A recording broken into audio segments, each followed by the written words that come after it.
me and Ryan have been officially welcomed to the jungle that is Barstool Sports. Our white whale, Sidney Crosby. Shave his head!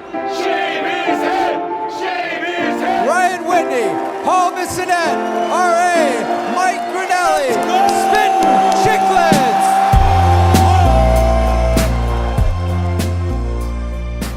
What is up, folks? Welcome back to Spittin Chiclets, episode 536. Very, very special show ahead. We have so much to catch up on, so much to talk about. Yands is back, baby. Yands is back. The people love him. The people need to hear from him. And we got some very crazy news coming in right before we started recording. But before we get to both guys, including Paul Nasty Bissonette, who went crazy viral this week describing his brawl where he fought 6 people and came out looking better than they did, we got to talk about Pink Whitney, and that is what it's all about. This show is presented by Pink Whitney, New Amsterdam's own Pink Whitney, the big bottle, the little bottles, the medium bottles, summer, fall, spring, doesn't matter. Winter right now. Look at that sick shirt Biz is wearing. Shot for a cure. Shout out the Breasties. Shout out Spittin Chiclets, and shout out Pink Whitney. Go get a drink right now. Take your shot with Pink Whitney. And whoever won that contest in Nashville is going to have a time and a half down on Broadway, having a grand old time. Go Dogs! I know that's a You'll be drinking the big old bottle. Us Dogs, we got to buy. Tennessee has to be playing against Ohio State, or I don't even know who they're playing. But what is going on, guys? Keithy, Biz, how you doing, boys? I'm doing great. I had a bunch of my Canadian buddies in town this weekend, so we were kind of running amok. Went to that Global Ambassador, and then this new place called Elefante, and then they had this Bar Bambino. They were playing like 75% volume. You know me, I don't want it too loud in there, and all disco. It was a beautiful little room. It's called Bar Bambino. I had a blast. We ended up going back-to-back nights. Little disco. I was home by like 12:30, 12:45. It's the new way of partying. Disco. Really? It's making. So you're talking disco like the 80s, John 70s? Travolta? Yeah. But like they kind of remix it and make them like they segue them into other tunes. And there's a few modern, like maybe a couple Madonna tracks throughout the night in her heyday.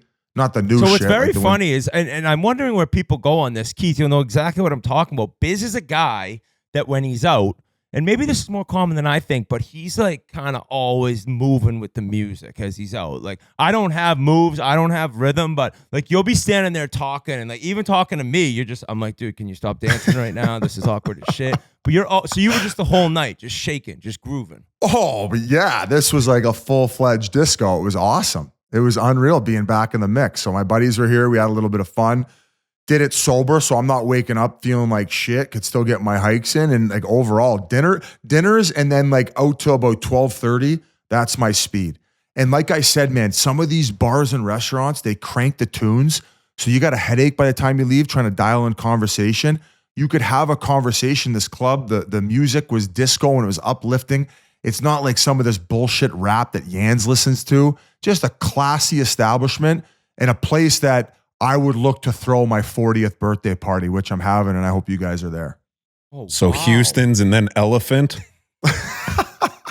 I just saw that the Empty Netters boys, the Powers brothers, they were recently talking about how the volume at bars is out of control, like that it's just way too loud. Too loud. We don't need it that loud. We just need like 75%. You got to still be able to have a conversation. Absolutely. I don't think I would bring, I think I'm going to have probably about 80 to 100 people for my 40th birthday party coming up in March. Yeah, I'm going to have a bunch of my friends from Vancouver come in. And I align with Jackie the Alien. Yans, you met Jackie the Alien.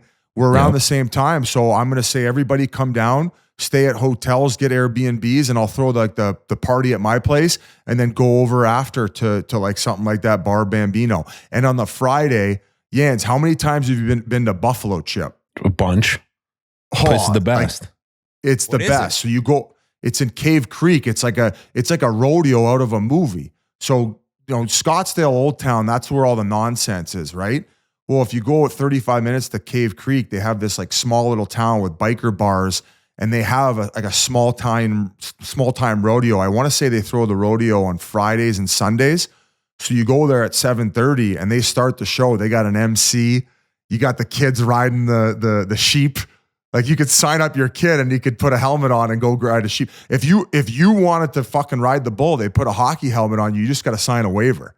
Like they got locals out there. We had a Halloween party there a couple times, Biz. Yeah. You're telling So I me wanna any go there on the- person can hop on the bull?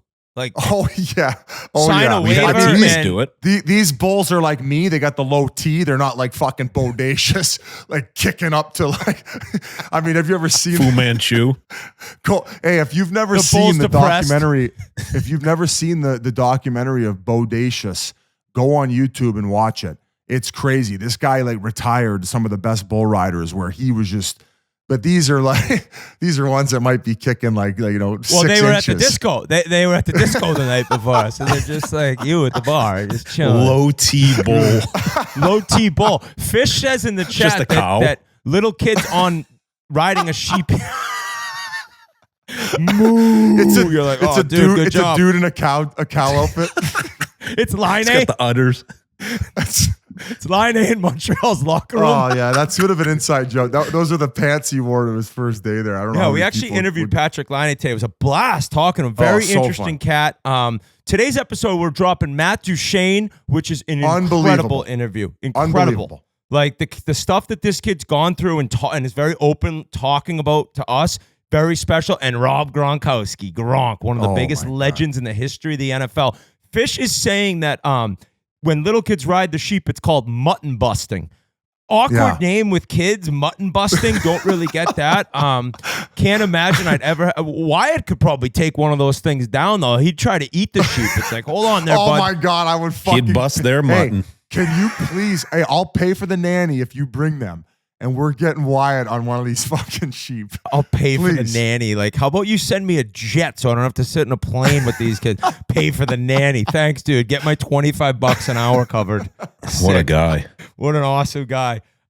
Keith, how was your weekend? Just lacrosse with the girls, or were you hanging at home? Wait, before we get there, are you guys coming to my fucking birthday or not? I would love to. Now, when you say March, and this kind of leads into what I did this weekend, that's like playoff time for the Might hockey team, and I'm a coach. So if it happens to fall when we got playoffs, I can't be ditching my Sacrifice. squad. Yeah, I can't be sacrifice. ditching my squad. But if I do not have something that I have to be at, I will be at your 40th birthday party. I'll be one of the 173 people at Biz's party, and then maybe I can hang out with Jackie the Alien. Well, for the no. first time. Hey, listen. It's actually just a So- meet and greet. He's going to be sitting there signing stuff for charging- people. he's charging you to go.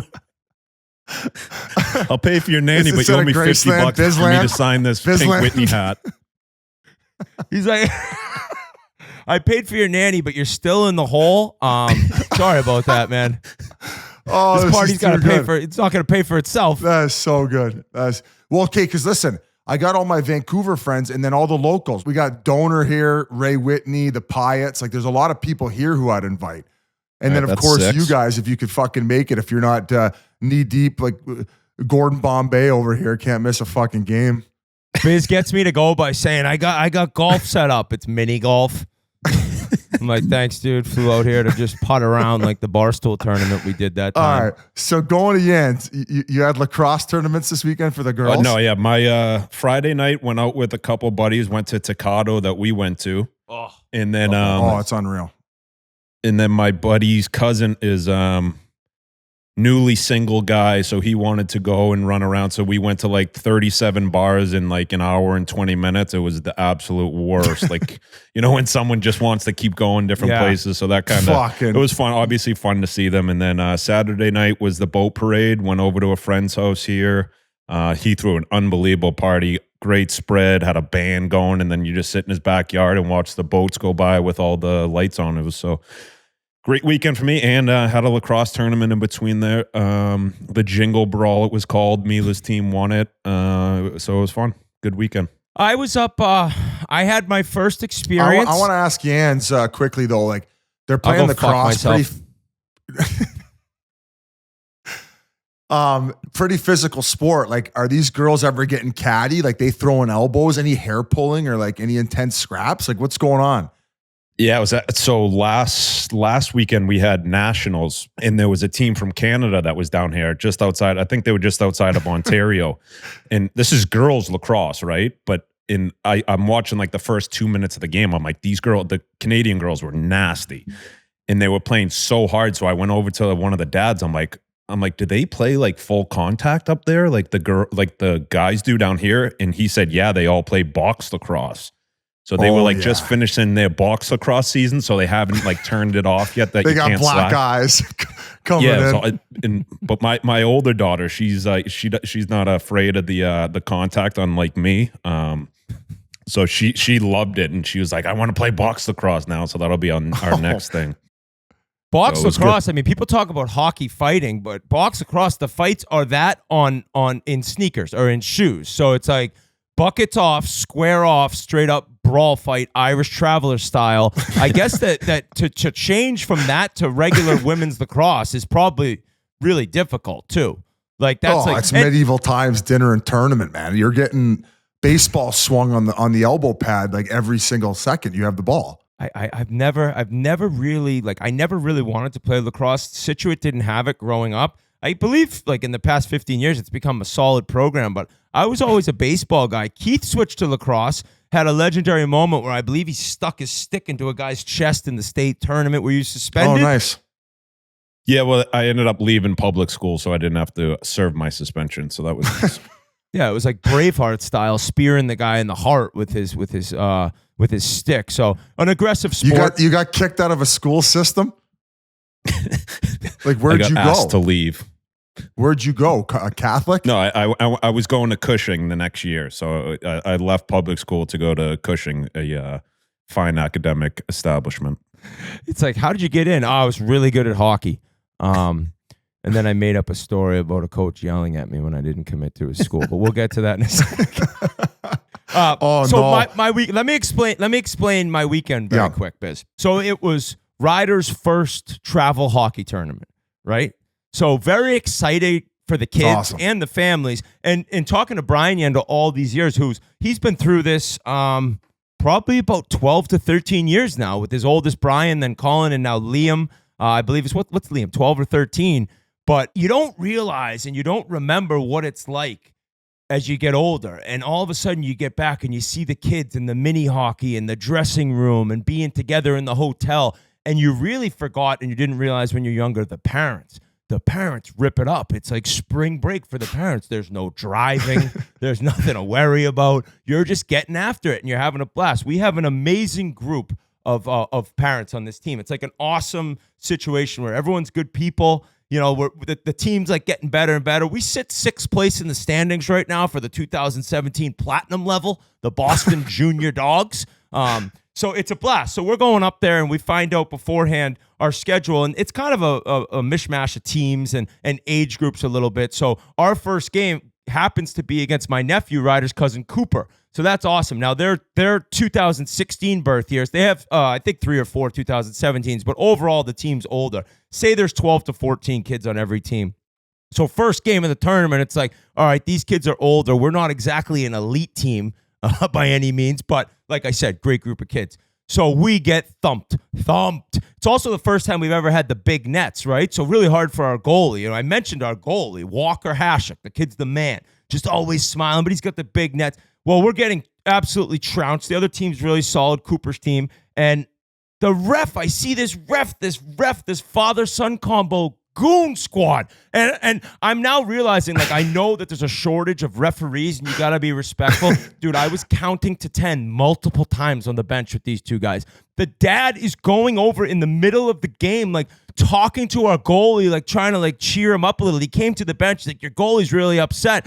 The head coach of my team, Chris, he's like, wouldn't you be? We're down 10-0 or whatever it is. Like, what are you talking about? Stop talking to our goalie, buddy. He's, like, trying to fire him up. He's, like, doing little, like, goalie symbols. Like, buddy, get away from our goalie. It's our first ever tournament game. So we got waxed. Kids were kind of disappointed. We come back the next morning. This is Friday night. Come back the next morning. Get a big win. Now, we played against the team who's kind of a level below us. They had one kid, Nasty, number 88, cutting back and forth. I'm like, if we can stop him, we got a chance. We ended up kind of blowing them out. All right, we're 1-1. And we got a game this afternoon. This team was the Valley Junior Warriors, okay? And if we win, we're in. We're into the semis Sunday morning. If we lose or tie, we're done. And this team's moving on. So we're playing them, right? Because this team's 1-1 as well. Or 1-0-1. Buddy, I made the biggest mistake. I made my first ever coaching fumble Oh no. Disgrace. Fire me right now. Did I tell you I have a buddy, Brendan Timmons, who's coaching a team whose son's on the team who told him, if this was the NHL, you'd be fired by now, Dad. Come on, that's beautiful. Just make sure you're. Gronelli says he played for the Valley Junior Warriors. So yeah, he was probably the same size at 10 he is now, because those North Shore kids he's got stop the at bucket. 11. He can prove it. We went to nationals, baby. We were a wagon. Yeah, he never scored a goal, but he brought everyone North Shore beef sandwiches to eat. So he was the most valuable player in that sense. Is that the Lindros helmet? Oh, yeah. You kidding me? Your game's like Lindros, dude. It really is. Whit, bring us through your fuck up. And did it cost you guys making the semis? It cost us everything. Oh, no. It cost us everything. No. Okay. So leading up, I've seen this, you're all playing in the same rink. We're in Waterville Valley, New Hampshire, 6th spot. There's 5 hotels that are walking distance. The rink's awesome, old school rink. It used to be Plymouth States Arena before they built their own on campus, I guess. But awesome setup. So you're seeing all the teams play, before or after you. And my nephew was playing against this team, after our game, so I was watching his games. I don't know right now. Now, we've talked a lot about puberty, girls, what can change from dominant players until you're 18 and it really matters. I think I saw the best 2017 born hockey player on the planet right now. And I'm seeing this kid out there. He's a lefty skating up and down the ice like McDavid, head up, crossing over, cutting back on guys, drop passes, giving people tap-ins. I'm like, okay, we're in one with this kid. This kid's going to be a problem. But we just got to somehow shut him down. Now, we have a kid on our team, great little skater, and it was kind of like his dad beforehand. It's like, hey, watch 17. You got to watch for 17. Kind of like a build-up to if we could shut this kid down, we'll move on. Buddy, we came out of the gate so hot. We're passing the puck around. Now, I'm at the point where I'm going to start really snapping if we don't pass the puck. I'm like, the puck moves faster than any of you skate. Just trying to enforce. Guys, if you see someone open, pass it. Buddy, we were snapping around like the 97 Red Wings. We go up 6-2. 6-2, there's 9 minutes and 30 seconds left. And this kid has one of their 2 goals, and I think he had the assist on the other, but we're keeping him at bay, right? Somehow the back checking was great. I felt so proud. I felt so happy. And then I hear the kids 10 minutes ago, we're going to win. I'm like, oh. And I'm like, oh my God. And at the same time, when we're losing 6-2, they're like, we're going to lose. I'm like, God damn it, shift by shift. Now, I'm not yelling this, but in my head, as I'm trying not to scream at the ref, I'm also trying not to yell at the kids. All of a sudden, number 17 comes alive. End to end, 6-3. End to end, 6-4. No. Dangles in the corner. Video game mode, 6-5. I'm like, oh, fuck. And I knew when he made it 6-3, I'm like, there's a lot of time left. All right. It's 6-5. There's about 45 seconds left. One of our guys gets a breakaway. He's buzzing down. Goalie makes a great save. Puck goes into the corner. Some D-man from the Valley Junior Warriors just buries him. Huge hit. Not allowed to hit. I'm like, penalty. Well, at the same time, these kids are 7 years old, kind of takes a swing at him. All right, matching penalties, no big deal, right? This goon ref comes over. Now, mind you, before this, the son of the goon, they're both goons, nice people, but goon ref. The son comes over, and he's like, hey, my dad told me your goalie got an assist. I'm like, yeah, I think he gave it to the kid who went end to end. He's like, that's so cool. The play's going on. I'm like, buddy, watch the game. I don't care. So the ref comes over. Shorthanded. You guys are shorthanded. I'm like, whoa, what? Matching penalties. Hit by them, punch back by us, retaliation. No, your guy punched and then hit him over the head with the stick. I'm like, oh my God. We got another assistant. He's kind of snapping on him. I'm like, oh boy, the guy's wife's texting him, calm down. Very funny, but we're down shorthanded. I'm like, oh no. 45 here left. I'm in my head. I'm thinking, okay, we got to send it. I'll send a kid out and just shadow 17. Just literally stick to him. Don't let anything near him. Don't let the puck near him. But then I'm like, this is 7-year-old hockey. That's kind of ridiculous. You can't be doing that. Just looks so foolish. And then how does the kid feel? He has to cover him. What are we talking about here, Whit? Get out of your own brain. So I decided not to say anything. What happened? Number 17, roofs one, bar down. We tie the game. It felt like a loss. Tournament over. Just an absolutely pathetic coaching performance by your boy. But at the same time, so the game ended a tie, which didn't get you into the. No. Done. And Done. my buddy my buddy's kids on that team, on Whit's team, and apparently when the kids scored 17, he skated by Whit and goes, "Should have had someone covering me, buddy." No, he didn't. No, he didn't. Grabbing his dick. Grabbing his dick. Fuck you, bitch. They are 7, Biz. They are 7. Hey, they are fuck 7 you, years old. vodka boy. Should have had someone covering me. So it'll happen you know soon. what? I was so up, and then like right after, like, what time's the game tomorrow? I'm like, we're not playing, bud. Like everyone else is crying. He's like, what? I'm like, no, that was basically a loss by tying. And he's like, oh, can we go to the arcade? I'm like, all right, he's over it. He's over it. So did you have the goon refs the first game and the third game? We had him every game, Biz. We had him every game. We had him every single game. Father-son combo. The kid, his hair was down to his ass, and Keith's brother-in-law, Bobby Noonan, he's calling him Axl Rose. He's like, look at Axl Rose out there. Guy can't even make a call because his son trips on like the elite team for the team.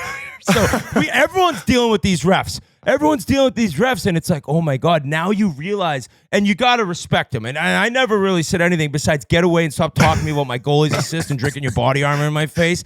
But it was a great weekend. It was brutal to end, but I think at the same time, like you make the semis, it was at like 9 a.m. Finals are at like 4 p.m. So I got home at 11, right, and I was just chilling, had a great day. So it was a great time though. It's really cool, and it's making me love hockey so much. Like we talked to Duchene a little bit about this with his kids getting in hockey in this interview, but like I'm so in love with hockey and coaching, and you see kids every month, every 2 months, like do something in a game that they couldn't do before. It's like addicting to see the improvement and how much the kids love the game. So I fumbled not shadowing the Crosby of 2017 birth years, but I think you did the right thing by not doing it. I know. It's like you played in the NHL. Win, the dad's kid would the kid's dad would have been like, "Is this guy serious? Like this is a if you're not telling game. him that, what are we doing?" If you're not telling him that, the Boston Stranglers are in trouble. That's why I didn't bring you back. Oh yeah, you're comparing 7-year-olds to you mutants.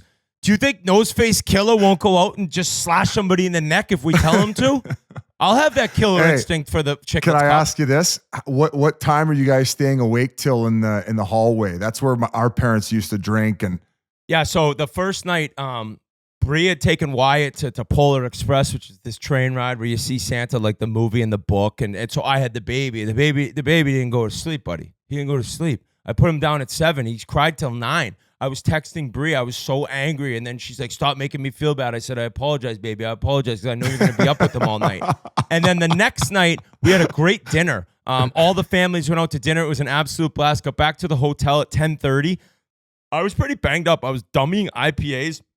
There was some Pink Whitney involved and then some wine. And I got back to the room and like kind of was feeling a little messed up. So I just laid down and fell asleep. But the dads in the room next door, they went till 2:30, these animals. Oh, God. That's like my old man.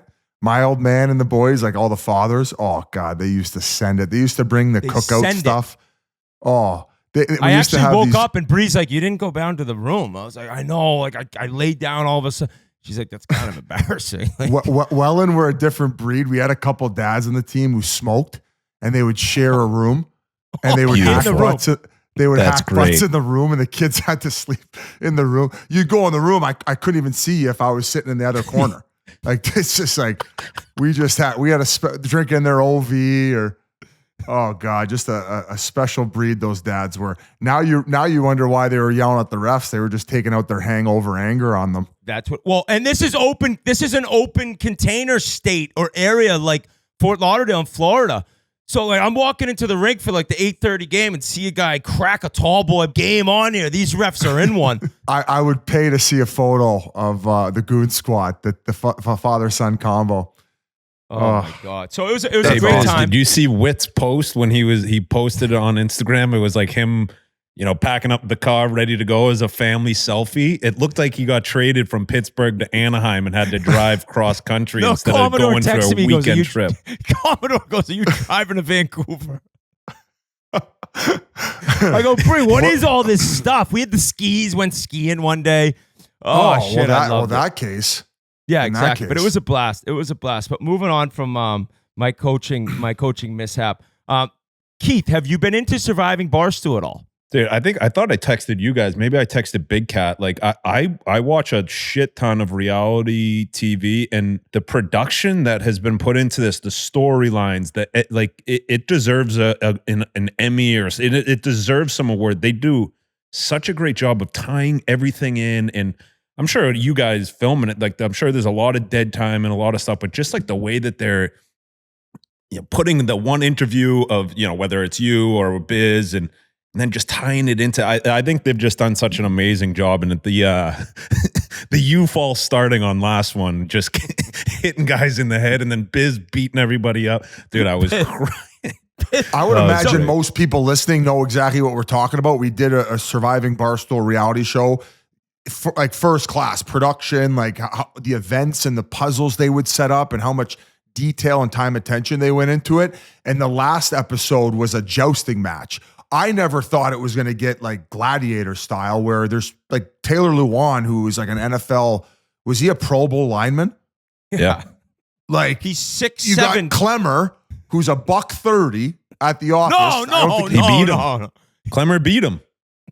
Wow. But it was just chaos from the beginning. Whit, I'll hand it over to you. But you ended up false starting, knowing that your team was going to lose, and you ended up suckering who? Minahan in the face?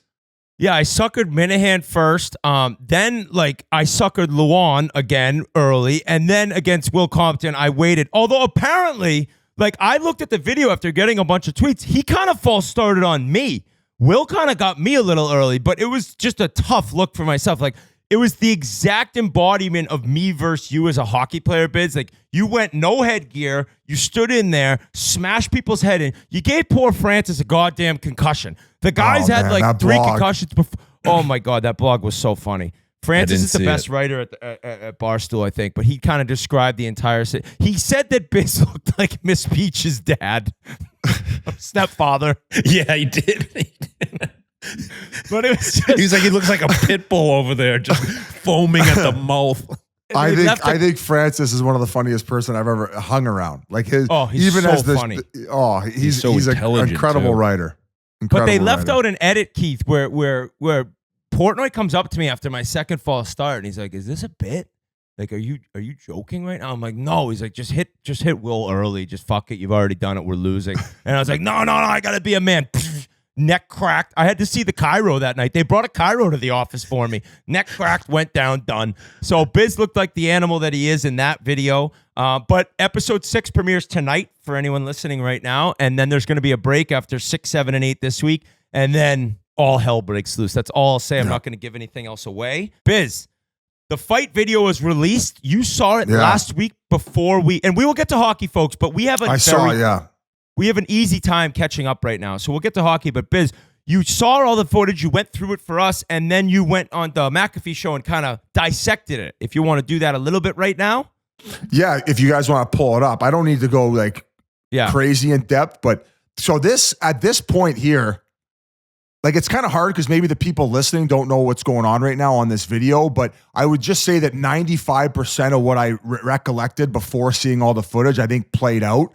The first image you see me going over, at that point, these guys have been already fucking around with them for 45 seconds a minute.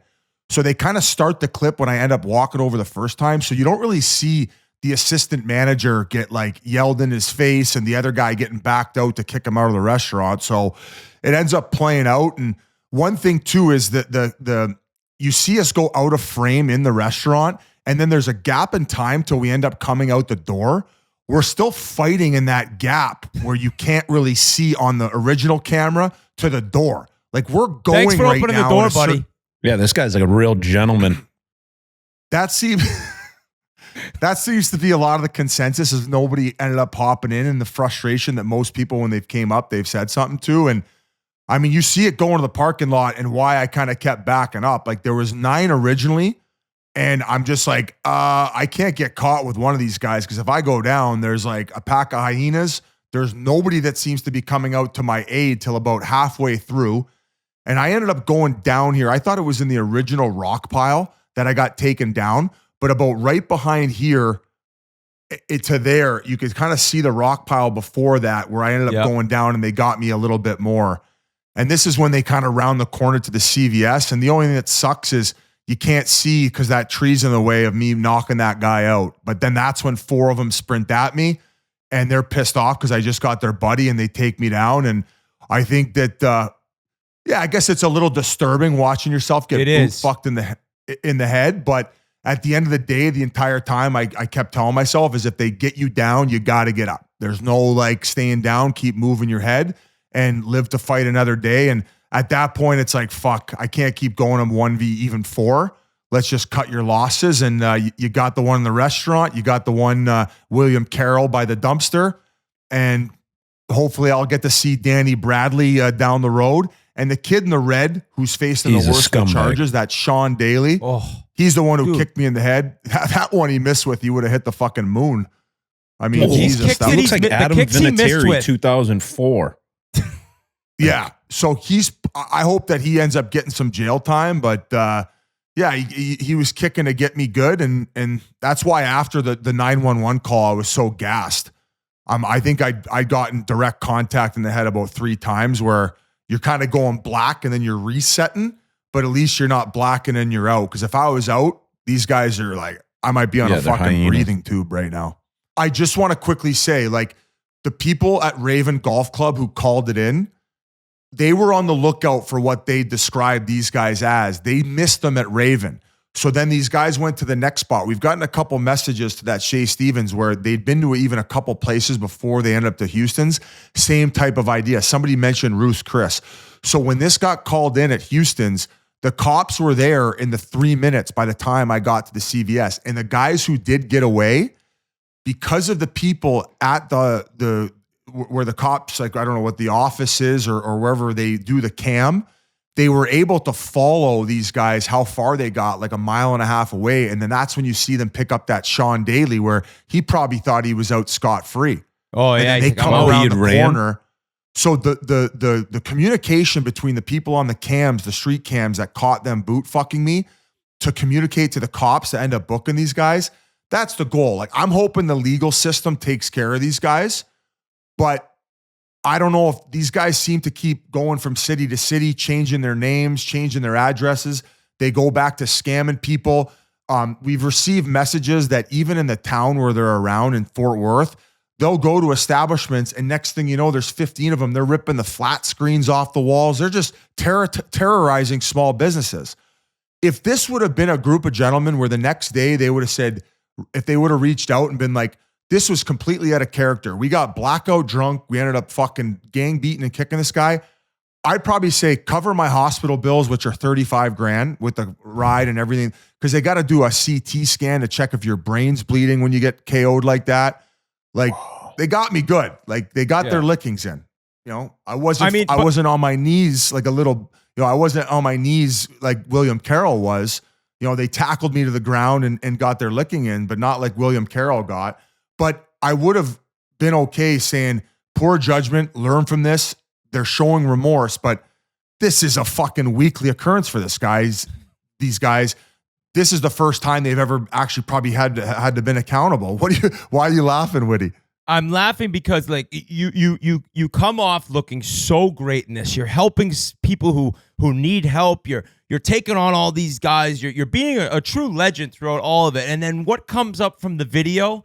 They got these guys describing you as Dwayne The Rock Johnson, a Hispanic Dwayne The Rock Johnson, not a lick of body fat on him. Just incredible clips that come out from basically, like I mentioned, Keith William Wallace style stabbing someone with a lacrosse stick. It was like they were fighting William Wallace. Like after, if they hadn't been arrested, they would have been like, who the fuck was that guy? So incredible. You came out just looking beautiful.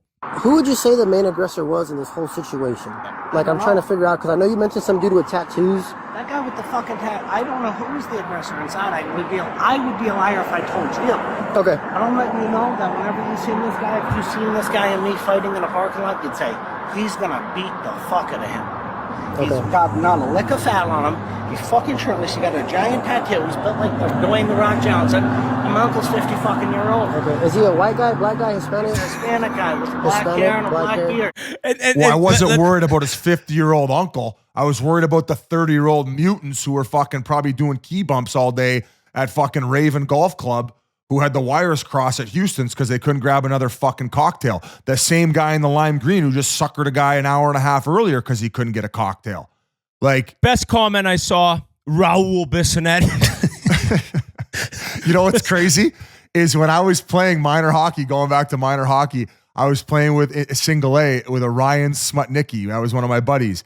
And he picked up one of the programs and it said Raul Bissonnette. So he calls me Raul to this day. Like so it brought back a little bit of nostalgia. And I had a little fun on McAfee's show, basically being, you smell what the rack So is funny. cooking. But I just, like I said, I hospital bills paid for, and me getting a scrap against this Danny Bradley, that's all I want. I just let's make an example of them and embarrass them publicly. Fuck them.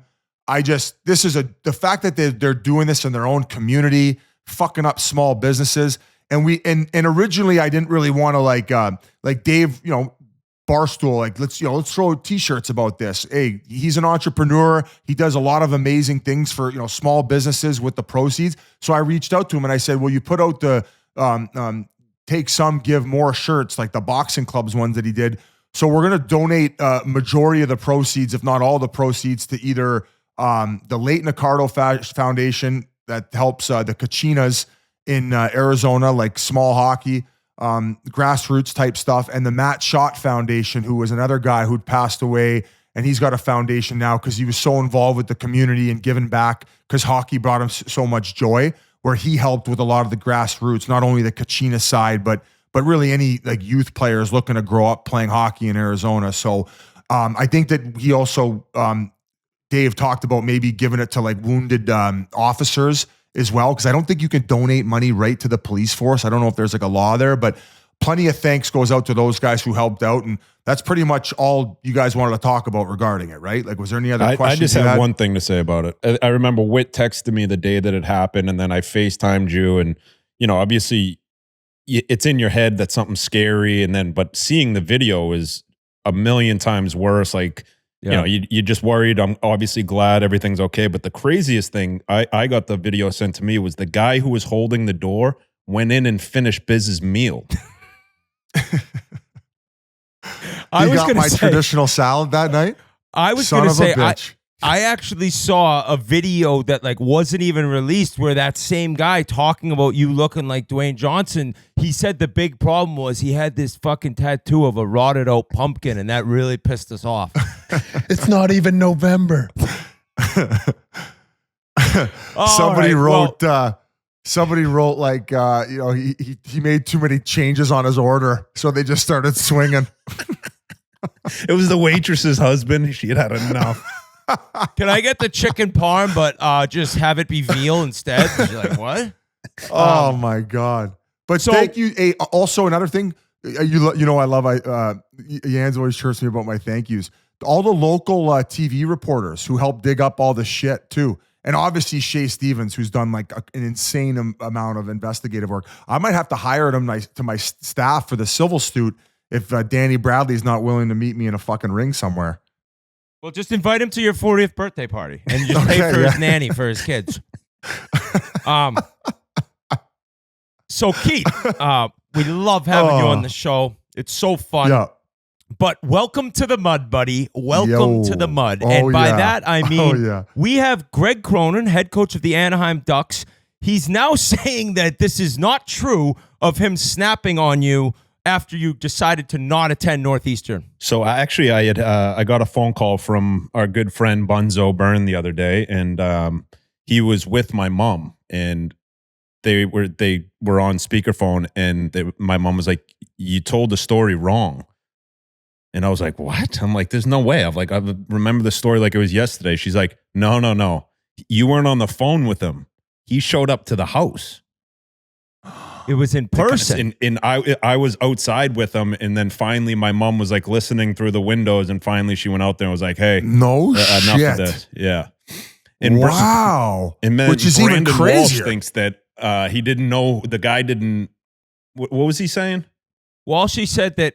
Well, Brendan Walsh was the assistant coach at Northeastern at the time, and he he thinks it's not true. He says, now this is the quote from Greg Cronin. He says, I never recruited him. I don't remember ever recruiting him. I never recall doing that. I would never verbally berate anybody on a phone call on a recruiting thing. Never heard of it. I remember it might have been my first year at Northeastern. I think that Brendan Walsh was my recruiter, and I think he took them out on a recruiting visit, but I would never verbally berate a player for not going to school. That's his decision. We present what Northeastern is and whether it's him or anybody. So what's interesting about this is two things. One, we have a track record of being called out on this podcast.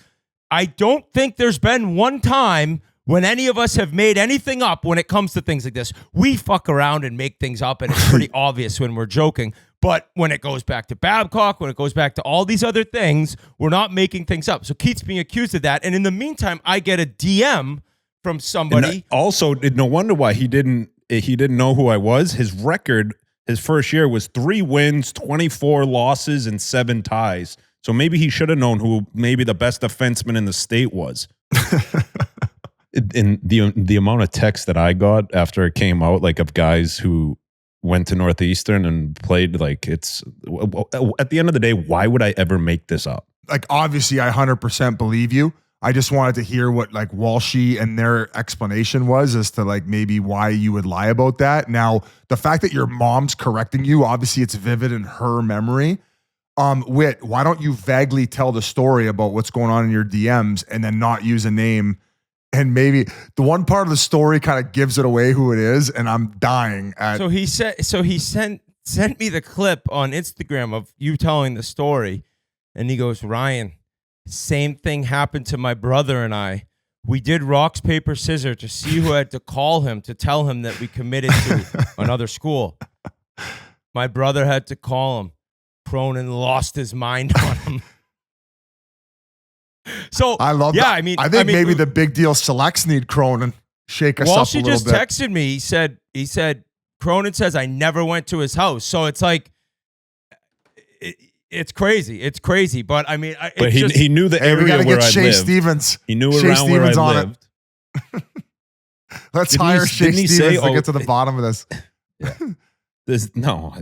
I got to the bottom. It happened to me. I got to the bottom of it. Yes. So we have a he said, she said, but as we've mentioned, we're not making things up on this show. And why would Keith make this up? That would be a pretty ridiculous thing to just create in your mind out of thin air. So Danny Bradley and me, Rough and Rowdy, you and Cronin. We'll do a doubleheader.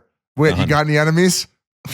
The ref. Yeah, the number ref 17 on the Valley Junior Warriors. I'll fight a 7-year-old. I'll still false start. Fudge kid from Nantucket, actually. Handicap that little match. motherfucker. He probably owns a fucking hedge fund now. You got Fudge Kid and this other little kid handicap match 2-on-1. Let's go. Let's do that. You guys got the undercard. Yands, I'm sorry that happened to you, and like it's bullshit that he's denying it. He's questioning your character, and I don't know. I don't know where it goes from here. But no, I mean, I don't even know why we were talking about that. Like I was just saying what happened to me. I wasn't. How is this getting? He's not in trouble or anything. Like it's like I was just telling a story of what happened to me when being recruited, and yeah, I mean, I literally could care less, and yeah, whatever. It's not a big deal. He's Anaheim made a big trade. We'll kind of get to that in a little bit. Cam Fowler moved over to the St. Louis Blues, but for now, I kind of want to get up something that I'd love to talk about. And Biz, I would love an apology from you. I think you owe me one because the Edmonton Oilers are running over the entire league right now. They look as good as the Leafs. They look as good as the Leafs. They look as good as they've ever looked. They've won 5 in a row. They just drummed the Lightning. They just drummed the Wild. They just drummed the Vegas Golden Knights. I believe they've outscored those teams 15-5. So it's just been something where everything started off slow in Edmonton. Skinner was struggling. McDavid was injured. Bouchard had a very tough beginning to the year. Nurse wasn't great in October. Now it has all come together. It's a powerhouse. It's a team that I knew would struggle off the bat. You go to Game 7, you lose. You just want to get back to the playoffs. It's such a long road. You got to find your game. You got to find what makes you a good team. They have found it. Skinner is incredible right now. I think that Bouchard and Hyman, maybe after not making Team Canada, it's a little bit of like, fuck you, I'm going to go out and show them that they made a mistake. And also like the weight of trying to make the team is off their shoulders. Leon is at a different level. First player in the league to get to 20 goals this season. McDavid is now shooting up the leaderboard for points in the league right now. I think he'll end up leading the league. McKinnon's going to be very hard to catch, but he's tied for 8th now. It's just been an unreal run, and one of the biggest reasons about it is Darnell Nurse, and I want to bring him up because of how hard I've been on him and how hard Oilers Nation's been on him. Not the website, great website. If you're an Oilers fan, check out Oilers Nation. They do an awesome job covering that team. But it's more about this guy has really, truly figured out how he needs to play to be like, I'm not going to say a dominant player, but a very, very effective top 4 D-man. He skates like the wind. The issue before was like kind of awareness in the D zone and then decision-making with the puck. It seems like everything has been kept so simple in his game now where he's just holding on to the puck a little bit longer. He's not trying to force it through the middle. Defensively, he's got his head on a swivel. He's playing big minutes. He's playing very, very good hockey. And when you have him making that much money, I understand everyone wants stats. He's got 15 points in 27 games, but it's more about when you're out there, man, with your skating ability and how mean and strong and tough that guy is, just being a shutdown, solid pain in the ass to play against. He's been phenomenal. Connor Brown's found his game. I think they have 21 goals from their bottom 6 forwards right now. Corey Perry's got 6. Connor Brown's got 5, which is more than last year. And you saw him in the playoffs kind of come alive and just be a difference maker on the PK. He's been doing that. Nugent Hopkins is heating up. And like I said, Skinner's been awesome. So everything is tracking exactly where we need it to be in Edmonton. And you could talk about your Leafs, but I do want an apology because I think you said things like they're cooked, they're done, they won't even make the playoffs. It was very nasty stuff. It was nasty stuff. Wow. It was mean. It's not very nice, Paul. You know what? I'm sorry then. I'm sorry I hurt your feelings. Wow. What I did say in the group. Oh, wait. What I did say in the group chat. By the way, I love Edmonton. I want to go back to Edmonton. I think I predicted them versus the Leafs Stanley Cup final. That would be incredible. Incredible for hockey. Matthews and McJesus in the finals. Come on. But I said in the group chat recently is I think that if them and LA met again, I think that LA could take them down this time. And you're like, oh, you've said that in the past. You've said that in the past. Like, LA looks dangerous. Merle said this isn't even a playoff team. And I said that if they met them, that they could be in jeopardy. Everything you just said is bang on, though. I'm happy for Nurse. I don't think him playing the way he's played over the last 6 weeks, maybe a month, is an anchor as far as his contract is concerned. Bouchard looked horrendous off the start. And I think my criticism was that they got older and they got slower. But maybe they got smarter. They're finally trying to figure things out as a team. Obviously, the two-headed monster's clicking on all cylinders. Hyman agreed. He was probably gripping his stick a little too tight. Expectations coming off of last year. Everything about this team is saying conference finals or finals again right now. And that will obviously come with one more move that they have to make to improve their roster. Do you agree with that? No doubt. They need to get a solid defenseman. They need to get a solid defense. And the issue right now is they can't go do it yet because they need to find out when Kane will be back. And Kane hasn't even played. Arvidsson's out right now. But if Kane's going to come back before playoffs, they're not they have to figure out cap wise because they won't be able to grab somebody now if he's coming back, say, a month before the playoffs. So there is issues in figuring out his timeline before they make a trade. But something will be done.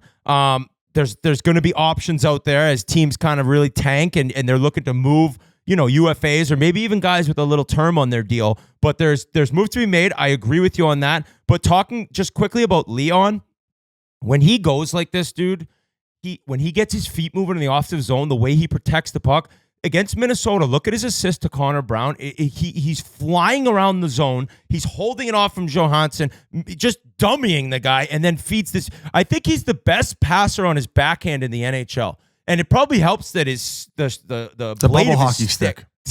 the left winger in bubble hockey. I know, but he's just so when he is moving his feet and going like this, I think it's McKinnon, McDavid, Matthews, and Draisaitl, and so. I'm just so excited seeing them play, and it's Monday as we record. So as you're listening Big one tomorrow, tonight. they got Florida. They got a rematch. It's last night for you people listening on Tuesday morning, but I can't wait to check this one out. And there's going to be some anger in that game, no doubt. I still think it's Vegas at the top, Edmonton at the top, Dallas at the top. I think that with the trade, Colorado and them getting healthy and maybe potentially making a move too, and then probably Winnipeg as the top 5 threats. I would trust Edmonton over Minnesota Winnipeg. for you, huh? Listen, I think they're having a great regular season. I think the teams I just mentioned, most people would have them trust them in a playoff round ahead of Minnesota. And Minnesota has this like playoff curse where it's just like they can never get over the hump. Right? Am I crazy? Every sport. So I just can't trust them until and we're gonna mention them in later on in the podcast. But what'd you say? The Minnesota Lynx won it. I'm pretty sure they broke like the Minnesota curse or whatever it was. Thank you for correcting us, Keith. That's a Hoop fan. I think it goes without saying. We're going to talk about him later in the podcast. Kirill Kaprizov. 8 goals in his last 8 games. Everything he's touching is an unbelievable pass, or it's going. That goal he scored Spinorama the other night on that bad angle where he went roof daddy upstairs. Everything he's touching right now is turning to gold, and probably, would you say, front runner for the MVP Hart right now? McKinnon's kind of taken over. Him and Rantanen had that 5-point game the other night. Yeah, but I think the way he carries Minnesota and the fact McKinnon has Rantanen and Draisaitl has McDavid and Marner has Matthews, it's like he kind of does it on his own. And that is one thing about Minnesota that I'll say, that you need 2 horses. It's like you need that second guy, that second superstar. So for him to do this without another superstar like on as his center or on the team, it is wild to see. So fun. My buddy Miser in Minnesota is like, I'm obsessed with watching him play. Like the entire city's in love with the guy. The owners already come out and said, literally, tell us what you want. We're the only team that can give you 8 years. We're going to give you anything you want. You don't want to hear that if you're the agent, eh? You're like, oh fuck. Yeah, he should fire the agent. That's too easy to negotiate, motherfucker. There goes my percent. I mean, Ovi did it when he went in and did his huge $100 million deal all by himself. I cannot wait till Ovi gets back. The Washington Capitals are incredible. But Biz, before we get to the Leafs, and we're starting off with Oilers Leafs. These are our teams. We haven't been aggressive about Oilers Leafs at all this year. We've been snapping around the love to everyone. Sometimes I read those comments. I'm like, are you out of your fucking mind? Like, I bet you we spent 10 minutes on the Leafs in the last 4 podcasts, if that. But do you want me to get to him now, or what do you want to talk about first? I want to talk to him now, but before we talk to him, I want to remind everyone. So many people have come up to me. There was actually one of the wives on Ryder's team. She said, hey, I don't really know much about Chiclets, but like I love the Sandbaggers. The Sandbaggers, very, very funny content. We really enjoy watching those. I said, thank you so much. And we have a special one Thursday at noon. We're going to talk about the Leafs. We got 2 awesome former Leafs, Darcy Tucker and Steve Stumpy Thomas. It was an amazing match at Panther National. Justin Thomas and Jack Nicklaus's new course in I believe Jupiter. And Hope it's Sound. just Hope Sound. I hope everyone checks it out. It's Thursday at noon on our YouTube channel that I think Biz now has close to 370,000 followers. It's getting there. Subscribe to it. You're going to get the instant notifications when we drop that Leaf Sandbagger with Stumpy and Darcy Tucker. Now that they're gaining popularity too, we're having really nice courses reach out and kind of, a la carte. Hey, or come use our facilities. That Panther National, wasn't it a former skier who is a now player agent? And we do get a special cameo from a multiple Stanley Cup winner. Oh my God, I forgot about that. And Conn Smythe winner. We're going to leave that as a surprise. So watch that Thursday. And I think we're dropping that at noon on the Spittin Chiclets. So subscribe to it. Watch it. It's an iconic sandbagger. And the course, they have the dunes. And sometimes, because it's Florida, like the wind and erosion can happen, they put these like metal things in them to keep what do you call that, Whit? Like the elevation? Like the form of the course? Like the Correct. Yeah. I didn't know that. Fucking going crazy. Didn't we talk to the guy? Like, you're killing me here. Are you trying to I'm sorry. I chatted with him quick, but you were talking to him longer, so he must have mentioned that they put something in the dunes to make sure that they won't be ruined by a possible hurricane. The crazy part about it was that what was the brutal hurricane that ripped through Florida, Keith, recently? George? Ian, maybe? Ian? Elizabeth? Either way, either Irish Travel, Hurricane Irish Travel. It's Helene, in Palm Helene, I Beach, knew it was a Palm Beach girl's name. Gardens too. Helene. So what happened was, I guess it was ripping right at the course, like tornadoes, even mini tornadoes. And right before it hit it, it just took a left. But in the process, it knocked down a Publix. It was about to open like a week later. They had to restart the entire construction project. So the course was very lucky. But yeah, the owner is a former Swiss Olympic skier. And he decided to put all this money in, and they built an incredible track. So check that out. And Biz, I think because how they build the ski hills, he knew how to reinforce it, so it takes its shape and the erosion doesn't affect it. Where I was like you blown think away. They build ski hills? You think they don't? Those are just How mountains. God built them? No, in some cases they. I think that for whatever reason that helped them like know how to do it, like where they kind of like, you guys are fucking brutal. Yeah, That's how he made all of his money. He built all these ski mountains. The guy walked on the water on the 7th hole to fix the dune on 8. Yeah. Watch the fucking sandbagger, for Christ's sake. God damn it. Tell On us to what my you love Leafs. about the Leafs. Tell us what you love about the Leafs. Buddy, other than starting out 500, like 10 to 12 games in, they lost Matthews. They've been playing great. They're fucking tied for the lead in their division. What is there to hate? The core four are fucking playing out of their minds right now. Marner's going to get, you think Kaprizov's going to get 14 sheets. What's Marner going to get? He's playing out of his mind. And when Matthews was away, he elevated his play. Even when Matthews was gone, they had the second best power play in the league. And then the other night, it was against Buffalo. They put like Tavares for what he's doing at his age, where a lot of people were, you want to talk about Darnell's taking some shrapnel based on what he's making. I feel like JT, that's been the topic of conversation the last 2-3 years where, man, this first little stretch here, man, and even going back to last year's playoffs, I thought he was one of the more consistent players, snapping back draws. He was, providing offense. I think he's been fucking tremendous. I was actually surprised he was not even a consideration for the Four Nations. I thought he would have been a perfect guy to add as like a depth guy. And then the other night, they put the three-headed monster together, Marner, Matthews, and Nylander. And Nylander's been fucking unbelievable too. So as far as a core four perspective, as far as depth and other guys contributing, I mean, you got fucking Pacioretty running guys. So it goes back to coaching and the buy-in, and you'd be lying, even all you Leafs fucking haters, you losers online, who every time I tweet out our year, you're fucking shitting all over me. If you can't tell me you're watching this team and it doesn't feel different, you're out of your fucking mind. And all of a sudden now we not only have Stolarz, who's proven himself a big enough sample size where it's like, oh fuck, this guy can fucking play. You got Wool as a backup who can fucking go in there and you don't have to burn him out. So you got goaltending, the back end's looking good. The core four is activated and buzzing on all cylinders like a goddamn fucking machine right now. And I think we're just like Edmonton, one big move away.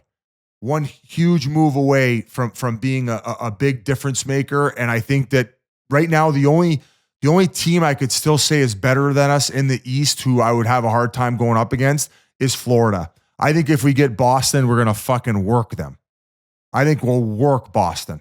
Even though I woke them up, I tweeted out they were dead, and I've completely revived them and Brad Marchand since I was ripping them on national television. 5 goals in his last 5 games.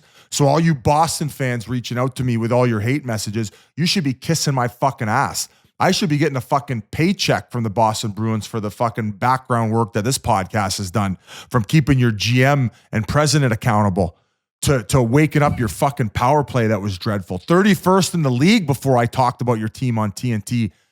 Where's my lighter? I fucking lit a fire underneath Brad Marchand's ass, ladies and gentlemen. So going back to the Leafs, no concerns. Even at its worst so far this year, we were 500 after 12 games. Everybody knew it was going to take a little bit of time to figure things out with Berube, but he's hitting all the right buttons, boys. So I know you had a great breakdown on your Edmonton boys, but I think that Toronto would thump them in a 7-game series. The only chance you got is fucking McJesus and Draisaitl fucking firing like they'd be shooting Roman candles out of their assholes. That's how good they'd have to play to take down the Leafs right now. Yeah, it's crazy to think that the guy who broke the all-time scoring record in the playoffs would would have a tough time. Or what did McDavid break? Assists? What was the record he broke of Gretzky's last year? Points or assists? It'd be crazy to think that he could light it up against the Leafs. Who could ever see that coming? But not like Rantanen. Like Leafs are stuck with Marner because his no move or no trade or whatever he's got kicked in. So you have this asset where he's got them by the balls. You couldn't have started the season any more perfect if you're Mitch Marner, because we posted the Rantanen clip. All the Avs fans in the world were like, "Shut the fuck up! He ain't going anywhere. They're gonna figure it out." Marner is probably easily the biggest free agent. He's gonna. I would say right now, with knowing where the cap's gonna go and then being vocal about how much it's gonna be jumping every year, I bet you Marner's probably looking at 13-3 hometown discount. Well, in fairness, the way that this podcast has been hard on Darnell Nurse, pretty hard on Marner in the playoffs, I think it's because you see him play like he is right now. He is unreal to watch play right now. Like defensively, that's my only discrepancy. That's my only discrepancy. It's like, oh, like he played solid. You can't blame the loss on him. It's like, just give me that fucking Marner in playoffs, and if we lose, I don't care if he's making 15. Like, yeah. But I don't see that guy in playoffs. I don't see the game breaker game. You show me 2 clips of him setting up plays in each game in a 7-round series. No, like I want this Marner in playoffs, and I'll fucking write the check with my ambassador jacket on. I'll pay for his fucking nanny for the whole season. For life. I'll be the fucking nanny. The Manny. I'll put the moobs on. I'll fucking breastfeed his kid if he wants. Give me regular season Marner and give him 15 sheets. I'll wash his fucking cars. All right? They had a great comeback on Sunday. They were down 3-1. They ended up winning 5-3. But maybe the comeback was against the fucking Sabres. Oh my God. The Buffalo wait. Sabres. Put that back there.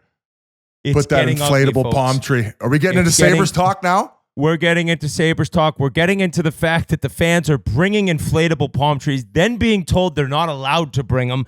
People are calling for Kevin Adams. People are calling for Pegula to sell the team.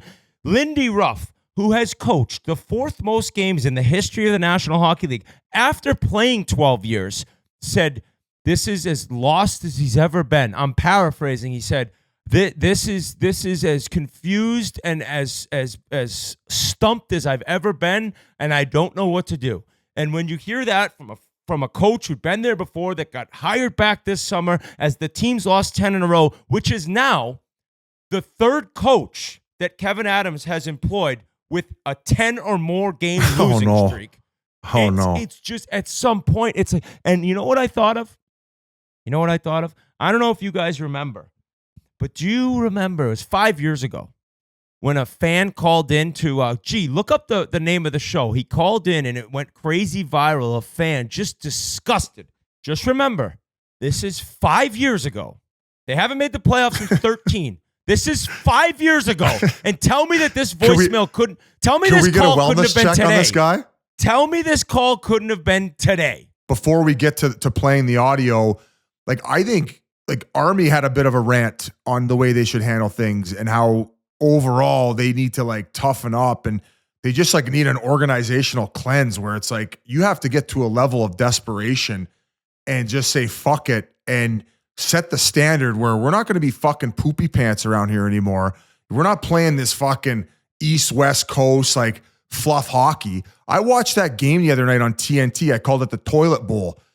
It was the last game of their 5-game homestand, in which the first game they lost to Colorado being up 4-0. They lost 5-4 in regulation. Okay. They ended up, I want to say there was 2 games in the next 3 where they got a point out of it, but they still hadn't won on the 5-game homestand. So the last game is on TNT, nationally covered. They're going through all this bullshit, and they're playing the New York Rangers, who are struggling. Lindy Ruff gives them the morning off. No pregame skate. Go store your energy. You know how many fucking hits they had in the first period?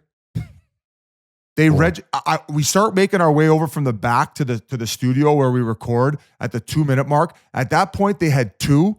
I couldn't even have told you when they happened or who rubbed out who, where they gave it credit. They ended up giving them credit for 4. There is no sense of urgency. They don't fucking play hard. They don't get on the forecheck. They don't apply any type of pressure. They try a line rush, even if it's not a high percentage play, they get it, turn it over, it's going back the other way. The way that they fucking play is so uninspiring. The only guy who plays with jam from night in, night out and when he can muck it up in front of the net is Benson. He's fucking 5'9". Like there's Benson. no, what's that? You love Benson. But because when I watch their games, the only time, so at the beginning of that second period, I said to them, we were going to talk about it. We never got to it at the intermission because I read out the stats of like what we were dealing with here. And they took a penalty, or they got a power play to start off the game. Not one shot on that power play. So they're not ready to go. Then they take a bad penalty. 8 times 8.8 boy, Owen Power gets it on his stick, doesn't use the glass, doesn't get the clear, booms a Benajad in the back of the net. It's just like, fuck you. He got benched. Not fuck you to him. I'm saying like from an effort standpoint, and then to hear that they had a meeting and the players are saying the solution is inside this locker room. And I'm not going to be that critical of hiring Lindy Ruff. Like I get the nostalgia and being out of the playoffs that long and seeing if maybe a little bit more old school, rough coach can get through to this core group to maybe have them buy in and play a little bit harder and more old school. You're not even getting that. I have all the respect in the world that this guy's coached 1,800 games now, but I also don't think that he was the hire to try to get through to these guys. So if you think the solution is inside that locker room, I say play out the rest of the year, but don't fucking tell me that's the answer when you're at the last game of your homestand that you haven't won. And you come out and you lay fucking not one memorable body check. It was in like the a Whit first hit. 20 minutes. It was like the hits I got credit for. All right, Fuck you. I got a question for you. If you're the GM or owner of the team, what are you because I feel like a lot of guys, especially like you, that played hard, fought, hit guys, like you guys are always the guys that are like, they need to be harder. They need to be harder to play against. The league I see changing a little bit more. Obviously, you still have to have those, those guys that play hard, like the Florida has. They have a great mixture of kind of everything. If you're the GM or the coach, what's your first move to do? Are you getting rid of some skill guys, bringing in some tougher guys? So now I think their mentality is because they're getting shredded for moving on from Reinhart. Reinhart's a top 20 player in the fucking league. You had media members going after him about his work ethic on back checks and the lack of help they supplied around. They had Ryan O'Reilly. Okay. I understand that trade provided them Tage Thompson. Great. But you still haven't made fucking playoffs. You had Jack Eichel, which if the owner wants to get, he's probably just as much to blame, where you had your cornerstone piece where he was, whatever reason, didn't want him getting his own procedure. So they should have all met in that room and all took accountability for where things are at because they've all dug that pile. So now they don't want to make a brash decision right now. So I say, I agree with them. You made your own mess. All you get out of it. This group of guys, if you can make one little move, fine, sure. If they think that that's the appropriate thing, but who do you move off of? You got Owen Power, who you got Bo Byram and that Samuelson as young defenseman. You're not moving on from Dahlin, and you're not moving on from Tage Thompson. I say that those are the only secure guys, Dahlin and Tage Thompson. Cousins? Anybody else? I don't want to trade Cousins. I don't want to trade Cousins. I know he hasn't. Fine. He hasn't kept He'll be going. a superstar. Somewhere I keep hearing that about Jack Quinn. I think that's the fear. I think that's okay. Jack Quinn was scratched the last 5 games. Then he had 2 against the Leafs Sunday, but he at least has some like offensive ability. But before we get to the voicemail, I will say this. I don't know how Sabres fans are handling the fact that right before we started recording, it was reported by Frank Saravalli that Pagula went and met the team in Montreal, and he said that the solution is within the room. And he professed his faith in GM Kevin Adams and coach Lindy Ruff, and apparently told the players to not expect a big trade. So fans like Dwayne are probably losing their mind right now. So let's hear from him 5 years ago, basically to the day. I'll try and organize my thoughts as best I can. I'm just, I've the 24 years they've been in that arena. I think in some form of capacity, I've been a season ticket holder for about 15 of those years. You know, I started, my first hockey card was Brad May. My first jersey was Pat LaFontaine. I idolized Dominik Hasek. I played goalie because of Dominik Hasek. I work for Hasek's Foundation now as a coach, and, my life in hockey has been started because of Sabres hockey. You know, I went to the finals games as a kid with my dad. I watched Jeff Sanderson score with one arm around Ed Belfour. And, I have so many great moments to talk about with this hockey team. And, I'm surprised the organization remembered to wish Dominik Hasek a happy birthday today. I'll put it that way. It's so mind-boggling how we've fallen this far. And, I was cautiously optimistic coming into the season because I wasn't fully expecting playoffs, but I was happy with the way the season started because the competitiveness was there. Last year was misery 100% after the 10-game streak. It was absolute misery because the the passion was not there. And it's been there. And then they go out and lay an egg last night in front of me. I was at the game. First time I went to a game with my sister, by the way, and she had to sit there through that. And it's mind-blowing. I don't need a Jerry Jones type of owner. I need an owner who's going to answer to the fans when they misspell names on jerseys and have Chinese knockoffs on alumni. What is going on? What are we doing? I don't understand it, man. Bulldog, you lived through this. You've seen it. Have you ever been, have they ever sucked the passion out of you like they have me? I've dedicated my life to hockey because of this team. I can't do it anymore, man. I'm seriously, for the first time, considering just not being a season ticket holder this year. Even when the team was terrible, Ted Black would come on the station and talk to fans and address concerns. I don't need I don't need a damn camera in front of Terry Pagula every single day, but address our concerns. Be there when you screw up. Answer for the mistakes. Be accountable. Pat LaFontaine being forced out of the organization, 5 years ago, however long it was. I don't need an explanation, but it's just been mediocrity. It's almost worse than the Bills drought. And you know what? As I don't know what people's opinions of the man were, with Russ Brandon, but if Russ Brandon was running the team still, I highly doubt he would have allowed Chinese knockoff jerseys to be worn by Danny Garrett at Turkey Drive. I would have got on the ice, the goat head, missing deadlines. What the hell is going on? What is it? I didn't need playoffs this year. I wanted it, but I didn't need it. But when you screw up for the fans as much as this team has over the last, 5 years, and just don't hold yourself accountable, go hide at your house in Florida. What is this?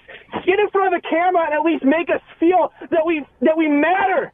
That we matter to you. I'm sick of it, Bulldog. I'm sick of it. I'm sorry. I'll hang up and listen. I'm sorry. He held it together for a minute. I know. And then it was like your dad talking to you about something bad you did. And he just starts thinking and thinking and thinking. But him starting off, I'm surprised they remembered to wish Dominik Hasek happy birthday today. That was what really got him. And let me quickly read the Sabres roster when he made that phone call. Eichel, Reinhart, Victor Olofsson, Rasmus Dahlin, Rasmus Ristolainen, Marcus Johansson, Jeff Skinner, Jimmy Vesey, Kyle Okposo, Zegmas Girgensons. We got Brandon Montour. We got Jake McCabe. We got Evan Rodriguez. We got Casey Middlestat. It's oh my God. Wow, there's some guys Who was there. their goal guard? This was 5 years ago, and their goalie Leonard was Linus Olmark. Oh yeah, they moved on. They signed him to an unreal bargain deal and then dealt him. That team played bad in front of Dwayne's sister? Yeah. Now that's disgusting. It's absolutely disgusting. They would do that to Montour his was sister. another name I forgot they moved off from. There's another top D man in the league, at least from the offensive side. I mean, you saw him play in Florida. He's a total package. To me, it's he mentioned, I don't even care if we make playoffs. Watching that uninspired hockey that I watched the other night in the first period is you have no respect for the jersey that you're pulling over your body if you just have lost 4 of those games on the homestand already, and that's game 5, and you get the morning skate off and you come out and you rub a few guys out in the first period, come on. Like, it's because they're knockoff jerseys. They're Chinese fake jerseys. I guess in that, I don't know if it was that season, but they spelled Okposo's name wrong. I believe Rob Niedermeyer played 3 games at one point for the Sabres with his name spelled incorrectly. So just a very sad state of affairs. We'll move on from trash in Buffalo, but I feel bad. I feel bad for those fans, and thank God the Bills are this good. Amazing win against the Lions, 48-42 on Sunday. Before we get to Matt Duchene. Yands had something to say. What do you want to say, Yands? Sorry. Obviously, Biz, like when we were in Phoenix, we didn't even have an owner. Like the league was running us. Then I went to New York, have a great owner there, and then Florida, great owner. Like, are there some owners that are just like, all right, I'm going to have my GM run it. Like, they'll take care of it. I just got to pay the bills and pay these guys. Like, or is Dwayne right? Or is the owner there having a say in what's going on? I don't know, but it's the NHL, and like you're saying, like, could the players be getting treated better and nicer hotels and things a little bit easier in Buffalo? I don't know what their situation's like. I was in Phoenix. I knew nothing else, and I was just happy to be there every day. Like the fact that we were on a private charter, it could have been a fucking a wallet on my plate. I would have chewed through it if that was the steak cut kind of thing. You know what I'm saying? Like, I didn't give a fuck. If we were staying at the Motel 8 like I was in the East Coast Hockey League, I wouldn't have cared. So I don't know what the state of affairs are like there, but how about like maybe show some grit and then we can upgrade the hotel or the food on the plane. Like make playoffs once in the last. I'm guessing Pegula had something to do with Lindy Ruff being hired, because him having been there before, like he had to have had say in that, right? I mean, after all the coaches they've been through. But I'll finish with this, and that's that 4 teams in the last 24 years have made the playoffs having a 10-game losing streak that season. No shit. It doesn't look good. It doesn't look good for Buffalo this year. But Dallas, apparently going around the insider group and the news is that they're really big game hunting, with Sagan being on LTIR and his hip issue. And I just didn't know if you guys had any ideas for somebody they could trade for. Not to put you guys on the spot, I'll give one if you guys want me to give one that I've seen online, but also it makes a lot of sense is Michael Granlund, who has been unbelievable in San Jose. He's been just ripping it up there. He ripped it up last year, too, when San Jose didn't even have Celebrini, Will Smith, and they have some excitement around them this year. But he's UFA, so San Jose is going to be looking for a nice big return there. And the other guy I would say is a possibility is if Anaheim does decide to move Trevor Zegras, like I feel like with his offensive skill, a guy like Peter DeBoer could really get him like playing defensively and playing into their system. And so if they're looking for a real impact player, that's another guy. Maybe Dallas takes a run at him and tries to fill a hole with Sagan gone. I don't mind that risk. And like you talk about maybe the situation going on with his head coach and how much they butt heads. And I feel like Pete DeBoer is a big time players coach and can push the right buttons. I'd like to see Zegras try to get a chance somewhere else. And with that bridge deal he signed, he's not making too much money. Who is quickly the first name you mentioned again? The Granlund. That would be unreal. Malkin. She's saying Brock Nelson, possibly. I don't know. Really? Benson. What did you guys see Malkin's name come up? Gino? No. Yeah. Oh, it was on Twitter. Like, I'm just saying, did you see that? I think it got sent to the group chat when they said that big game hunting, Malkin was one of the guys that they were seeking. So, but I think it's wiser to make a trade earlier, save guys some energy, allow them to adapt throughout the course of more of the year. You get more value out of it. You're not overpaying because you're going against other teams. I say get it and address it now, given the fact that I think it'd be a miracle if Sagan ended up returning before playoffs. Yeah. For me, and this guy had a big night the other night, 4-goal game, Scott Lawton. I think he's going to be a guy. He can play up and down the line. If you tell him he's like a German shepherd, you just got to tell him what to do and he does it. You'd be like, you're a 4th liner, go run through the wall. He'll do that. You tell him to be on the 1st line and Datsuk guys, he'll do that. So I think he'll be a big name, but honestly, I think he's a perfect fit in Philly, too. I think he loves Torts and loves being there. So I don't know if they'll trade him, but if I was a GM around this time, I'd be going for him. his name came up last year, and I don't think the value was ever there. And then Buchnevich was another name last year that was popping up. And then St. Louis eventually said, like, no, like, if we're not getting what we feel like the value is in the player, yeah, like those would be two big names for sure. You said Lawton's a beauty too, right? Wow, Lawton makes $3 million a year. Yeah, that's a nice deal. Wow. I didn't realize. I thought he made like 4.5, and he's got one more year, so you'd get a little term too. Now, I don't know if that's like as big as Dallas is thinking, but yeah, dude, that guy's nice. And he's a hell of a guy. After meeting him at Hazy's wedding, fuck, he cracked me up. With that, I think we could send it to Dallas star forward Matt Duchene, and I recommend everyone checking this interview out. Very honest in kind of his assessment of his career and where he's at, and his buyout from Nashville. Crazy story about that he really goes in depth with. So right now, we'll send it over to Matt Duchene. What up, guys? Before we go any further, I need to talk to you about Peter Millar. I've talked about Peter Millar for years because I wore Peter Millar. I've always worn Peter Millar, and then they became a sponsor. It's like, this is a dream come true. The golf clothes that I love is now a sponsor of our show. It's a gift from the heavens. I wore this stuff. I bought this stuff, and now we get this stuff from Peter Millar. It's amazing. It's the best, and winter is officially just around the corner, or here for many people. And what better way to welcome the dropping temperatures than with some new sweaters from our friends at Peter Millar? The whole rich family of sweaters features a blend of ultra-soft merino wool and a luxury performance material that provides wind and water resistance without the bulk of traditional outerwear. That's the problem with this traditional outerwear stuff. You can't swing. You need to get that shoulder turn. You need to get that shoulder under your chin and the hips out of the way. And with that older traditional outerwear, it's trash. You can't move.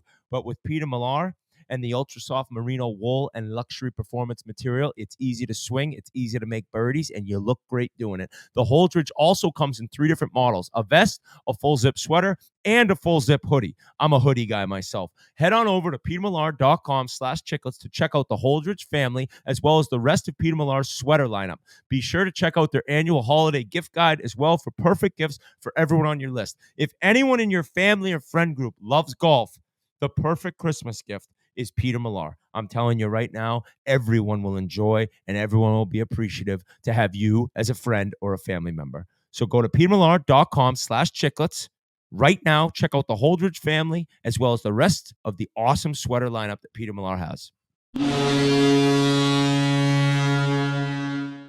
We are now pleased to be joined, second time on the show years ago, Biz, during, I think, the Blues Bruins Stanley Cup final. We had this guy for the first time. What a run he's been on since.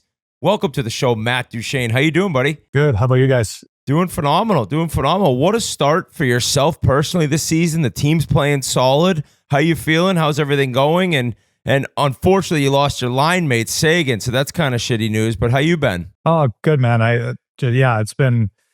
obviously last year playing here in Dallas was a great experience, and obviously we were close getting to the finals, kind of ran out of gas after basically playing 3 conference finals back to back. So it was a no-brainer to come back, and obviously Marsh, Segi, and I have had some really good chemistry, and that was a line that I was excited to get back playing with. And obviously losing Segi now is tough, but we got Logan Stankoven plugged in there, so it's kind of a embarrassment of riches at times around here, which is nice. And he's a great player. And I think we talk about him, Mush and I do, about how awesome it would be to help him win Rookie of the Year this year, or be in the mix for that. And he's got all the tools to do that. So that's kind of our little goal for our line as it sits right now. Well, Whit brought up the chemistry, and even going back to last year, it felt like throughout the course of the whole season, you guys had 2 first lines based on production. And when we got to talk to you on TNT, you were so complimentary of the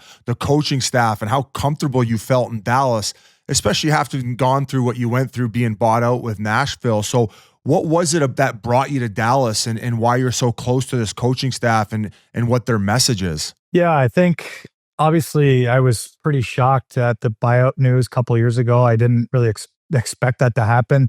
And, I didn't really ever take it as an indictment on my game. It was more, hey, there's a guy coming in, wants to do his own thing, wants to kind of, blow it up, start from scratch. I mean, there were so many other really great players that were kind of cast out of there, and guys having big years right now, even they're still great players. So I was just kind of casualty of that. And, but took a big toll on me and my family. And because Nashville is kind of home for us and a place that we see ourselves living, when I retire.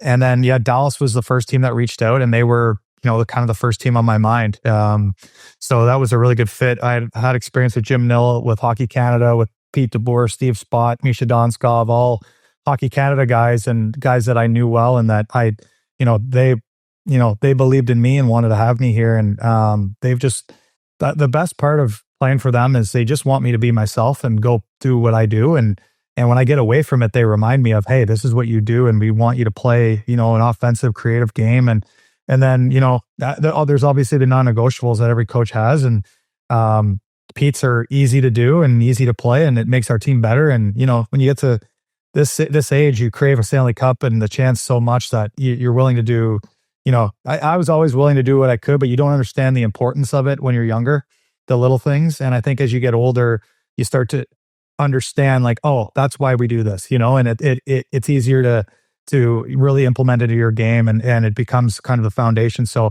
I find Pete is just such a crystal clear coach that way, where it's like, hey, do these 3 or 4 things, make sure you do them, and then after that you just go do you and be you, and then it makes it pretty easy to go play, and then you're playing with great players. So it's been great. Dutchie, you touched on Mush a little bit, Mason Marchman, and he came here in Florida. I think he might have been on a PTO, and I remember the coaches asking what you thought of him, and I just described, he just always got in the way. Like, he's big, he's lanky, and like a compliment for you, because you put people in the spin cycle. He can get in on the forecheck. Like, you talk about you two just having that good chemistry together, and obviously different types of game, but just complement each other so well. Yeah, I was blown away by his talent level when I got here last year. I remember doing the 3-on, you play like cross ice 3-on-3, like at the start, optional skates and stuff, and I just couldn't believe his talent. He stole the puck off me like 3 or 4 times, intercepted it another 3 or 4 times. I'm like, geez, this guy has like sneaky good stick ability, like probably underrated. And he was, right away. And then Segi too. Like, Segi kind of got forgotten about a little bit, and probably shouldn't have for being an elite player. And in terms of goal scoring and everything like that. And people had kind of thought, I'd moved on, I guess, in terms of thinking of him as still an elite talent and goal scorer. And then all of a sudden it's like, boom, he's lighting it up again. And he looked, I could see it last year when I got here. I'm like, geez, like, this guy can still score. He can still skate. He can still do all this. People are sleeping on him a bit. So we kind of got together as a line, and we're kind of all in the same situation, right? Like, I'm coming off the most traumatic thing I've been through. Mush lost his dad. Had an up and down year the year before, and Segi, it was in that position I just spoke of. And it's like, hey boys, like, there's no reason we can't be, one of the best lines on this team, or maybe even in the league. And we've got a bit of everything, and we just got to believe, and we just got to work together and talk about it and work. And it was such a easy, it was just an easy thing. It took us probably 5-6 games to get going, and all of a sudden we just started rolling, and it was like, wow, this is really fun. And you were just so excited to go to the rink every day to play together. And we still felt that way, up until say you getting hurt here. So, we'll get him back hopefully for playoffs. Hopefully he can be at the quicker end of his timeline. But like I said too, then you get Stank that steps in on our line, and it's like, damn, this is great. I got to go back to the Nashville situation in the buyout, because you mentioned like a traumatic thing for you in your career, like a proud athlete. You just hit 1,000 games last year, and the year before the buyout, you had your career high in goals and points. So kind of take me through when you first get the call. Is that from your agent? Is that from Nashville Brass? Like, you got to be talking to your wife. How hard was it to deal with it? Or was it easy after a couple days to be like, all right, fuck them, I'm going to prove them wrong type thing? You know what? I went through a really interesting probably calendar year. So I had finished working out. It was 11:25. My wife came up. I just got out of the shower. I was literally like drying my hair off, and she came up crying and said, my agent texted me, and what was going on. So I, like, honestly, the emotions, it felt like I've never had anyone close to me pass away, but that was like the feeling right away. I was just devastated. And I was committed to I would never have left Nashville. I was going to stick it out. Maybe the only thing I could see was maybe at the end of my career, if we weren't in a position to have a chance to win and I had a chance to go somewhere for one last crack, that would have been the only way I was going to leave. I was in it. I was committing to, I'd been asked like, hey, we're going to go a different direction and we need you to buy into this. And I said, yeah, hell yeah, I'm in, whatever we need to do. And so I was blindsided, like, cause then, 35 minutes later, I'm on waivers for buyout and I'm like, what is happening? And even at the deadline that year, before we trade everybody, I was almost at a point per game. I was having a decent year, especially with all the ups and downs we'd gone through. So I never thought of it as, like I said, indictment on my playing ability. And I never kind of doubted that, but you do at the same time, right? Because you're just like, man, like I just got literally paid to go away. And, it killed me. I called them, I begged them not to do it, like literally in tears. No shit. And and they said, okay, we've heard you. We'll talk about it till 5. And then said they let me know. I read it on Twitter before I got the call, which sucked. The business. Yeah, you know what? We're a piece of meat at the end of the day. And that was really, it's well documented kind of, I asked out of Colorado when I got out of there. It was, we were in a tough spot. They, then they draft Cale Makar and things switch around pretty quick. I was happy for those guys that I kind of went through those tough times with there, that they had the success, especially my buddy Landeskog, who is still grinding to get back. I hope he does. But then I go to Ottawa, which was a team that I was looking at as a team that, had a chance. And then, I go to Columbus, have a little run there. And then I got a chance to choose to go to Nashville. So I kind of had control of my career up until this, right? And this was the team that I actually uprooted everything and decided that I wanted to go play for. And it was the hockey part of it first. I believed in the group we had, and we had an unbelievable locker room in there. I have some of the best. Actually, we play them tomorrow. I'm going to dinner with 4 or 5 of the guys that are still there. And they might try and get you back the way things are going. Oh, yeah. They're like, that's shit. not up to me. But well, since we're still paying you, you might as well come back. So yeah, it was such a, like you said, it's a business, man. Like you just never know. And you get a little bit older, and that's one thing I've learned too, is you hit 30, and I've said it numerous times because I think I said it on the air with you guys the other day. It's like, people look at you like you're supposed to be dying, like you're a dying animal. When you hit 30, it's like, oh, he's going to get worse. And I've always looked at it like, hey, our physical prime is still 33. But then like, you should be smarter. You should be stronger. You're bigger, a little more corner weight, as you get older. Yeah, exactly. I got 3 kids, so hopefully that's coming soon. But like you should be able to get better into your 30s. There's no reason to, right? So that's kind of the approach I've taken. I've always believed my best season's going to be the next one. And whether that happens or not, you never know. But, and then, what was crazy about the whole thing from Nashville was, so I go, it's 11:25. I find out I'm not a Predator anymore. At 5 o'clock, I'm now talking to the Dallas Stars and some other teams. The next day I wake up, I've got to figure out what I'm going to do. At 1:00 p.m., I had no idea. I had to narrow down to 2 teams, and Dallas being obviously one of them. And I had no idea what I was going to do. I'm talking about maybe flying in to go see the cities, because like I haven't eaten in 2 days. I'm an absolute mess. I've cried more than I have in my whole life. I'm not a crier. I could be emotional, but I'm not a crier. And I cried my eyes out. I actually got a call from another team. It was the owner that called me, and I literally just started crying on the phone with them. And I'm like, I'm so sorry. Like I am a mess right now. And, it was nuts. I mean, my son heard me say out loud, I'm not a Predator anymore. And he started crying. So then I start crying. It was just a freaking mess. Fuck, and it was so tough. So at 1:00, I had no idea what I was going to do. And then at 3 p.m., I'm like, boom, light bulb goes off. I am going to Dallas. And so I called them. And the funny part is I didn't even know what my contract was. I knew it was a 1 year because we were going to just try it out, see how it goes. I didn't even know what I signed for. I was like, it was done. I did an interview with TSN. Everything was done. And then I text my agent. I go, oh, by the way, what did I sign for? I had no idea. I had no clue. I didn't care. I was just excited. So then that was on like a Friday or whatever. On the Tuesday, my family and I flew down to Dallas. The owner sent his plane up to Muskoka to grab us, which was amazing. We came down, they put us up. We had found a house.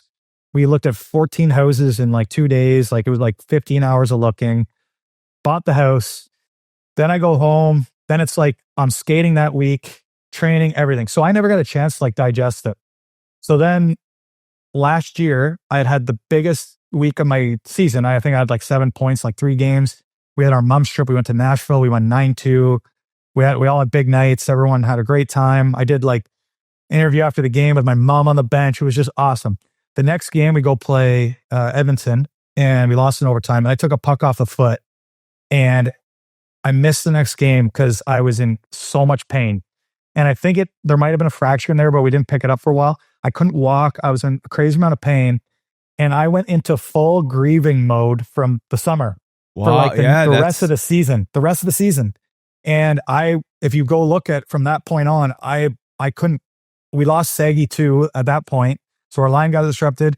And I remember laying in my hotel room in New York. So we played Boston. I missed the game. Went to New York. I'm laying in my hotel room and I'm like, what's wrong with me? I feel like I'm going to like break down here. Like, what is going on? And I guess I talked about 2 weeks later, I talked to like, a lot of us work with sports psychs. I talked to her. I told her what was going on. I said, I don't know what's wrong with me. Like, I'm like, I feel like I'm depressed. Like, she's like, well, do you have an injury right now? I was like, yeah, I have this one thing. She's like, well, this is like textbook, like grief. You never got a chance to deal with what happened to you in the summer. So now it's all coming out. So I lost kind of my game there, even into the playoffs. And in the playoffs, like that first series against Vegas, like you couldn't even, it felt like you were stuck in a phone booth trying to make a play because it was like football on ice. It was like the hardest hockey I've ever played. And I just remember being like, I'm not feeling it offensively. I don't have my vibe, my juice. So I just got to find a way to be effective here. And that playoff run stressed the hell out of me. And because I wanted to win so damn bad and I wasn't feeling it. And so it's been a wild, I know it's a long story, but I thought it was worth telling because grief isn't, I've never been through, like I said, I've never grieved anything in my life. And grief isn't apparently in the psychology world, it's not linear. It comes and goes at different times. And I've talked to different people at different times. And I remember sitting down with our assistant coach, Misha Donskov, who's become a close friend and a kind of a mentor of mine. Guy I've really bounced things off of. And before Game 6 against Colorado, when we won in overtime, I had an absolute breakdown with him, bawling my eyes out watching video with him. He was showing me good stuff. I just hated the way I was playing so much, and I couldn't get over that hump. And I felt like I was doing a lot of really good things, kind of the two-way game, and I was blocking a shitload of shots and hitting guys and, doing the right things, making plays, but I didn't have that like last 20% that I normally have. So I remember sitting down with him and just breaking down. I was like, I can't shake this feeling of what I'm going through. And he lost his dad a couple of years ago, and he shared with me his experience. And although I didn't experience anything like that, someone dying, the emotions and the feelings I was feeling were the same. And then, I went out that next night and it was like, I just needed a good cry. I played a really, really good game, scored in double OT. It was probably my best game of the playoffs. And I played the way that I felt like I could play. And then, it was a wild ride. And it's crazy how that moment goes back to June 30th, the year before, almost a full year. And those emotions come in, right? So anyway, I thought it was worth telling that story. And no, Dutchie, don't feel like we appreciate your vulnerability. This is why we do the podcast. And like, if you say anything else on this interview, I think a lot of people are going to take that away, and probably a lot of players, even a lot younger than you, are going to take away from that and maybe understand it more. Now, to go a little deeper, like, did you stick with that same psychologist and did they help you work through that and understand all these things? And like, do you have like exercises you have to take home? Like, how did you end up breaking through? I've worked with her for a while now. She's just been a godsend for me. And she just helped me through it. I had to stay on it. And I kind of knew it wasn't something I was going to be able to shake while I was still playing hockey. I needed to get away in the summer. And that's when I started to kind of, it needed to flush its way through my system. And I finally got there. There wasn't an aha moment. It was just, I think once I knew I was coming back to Dallas and committed to that, I was able to kind of turn the page and move forward. And then I started to look ahead. I started to set new goals. And I started to I think the experience of going through that playoff run, being able to help the team win and still not having my best, it was kind of an empowering experience. And it made me motivated to be like, okay, the next time I get that chance, I'm not going to be going through what I just went through. I'm going to be better. And that was my motivation every day I stepped in the gym.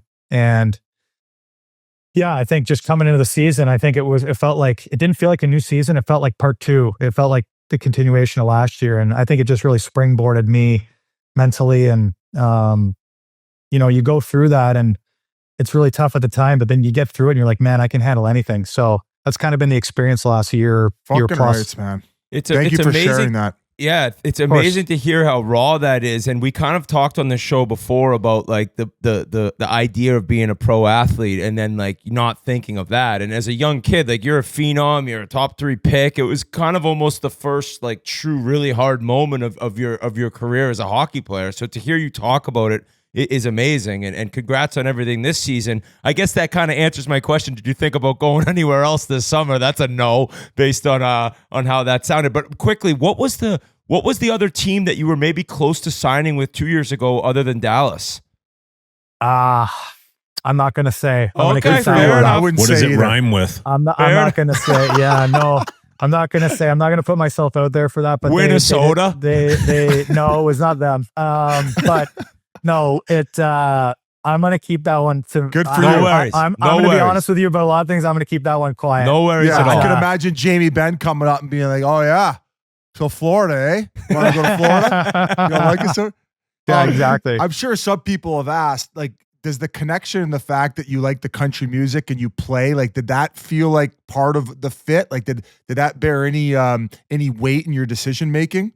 And no state tax? Yeah, probably more the state tax than the music. Man, with my 3 kids, this house is so loud that if I even grab my guitar, my wife goes, "Nope, go put that back." And like that's just more noise. But you know what? I love the Southern culture. I think it's it reminds me of how I grew up back home. Like really rural community, Canada. I'm a Christian, so there's a lot of Christian values here. You can send your kids somewhere where they get that in school. It just feels like home. And my wife's from Denver and she's felt the same. I mean, when we moved here last year, we were so in love with Tennessee and Nashville. We moved here and she looked at me about 2 weeks in and goes, "I thought this was gonna be a lot harder." And I said, "Me too," because it felt so comfortable. It felt like we moved to a little bit more urban part of Nashville than we were living in. And we've made friends that my kids go to school with. My son's playing hockey here and the minor hockey is amazing. The other kids' sports are incredible. We're close to everything.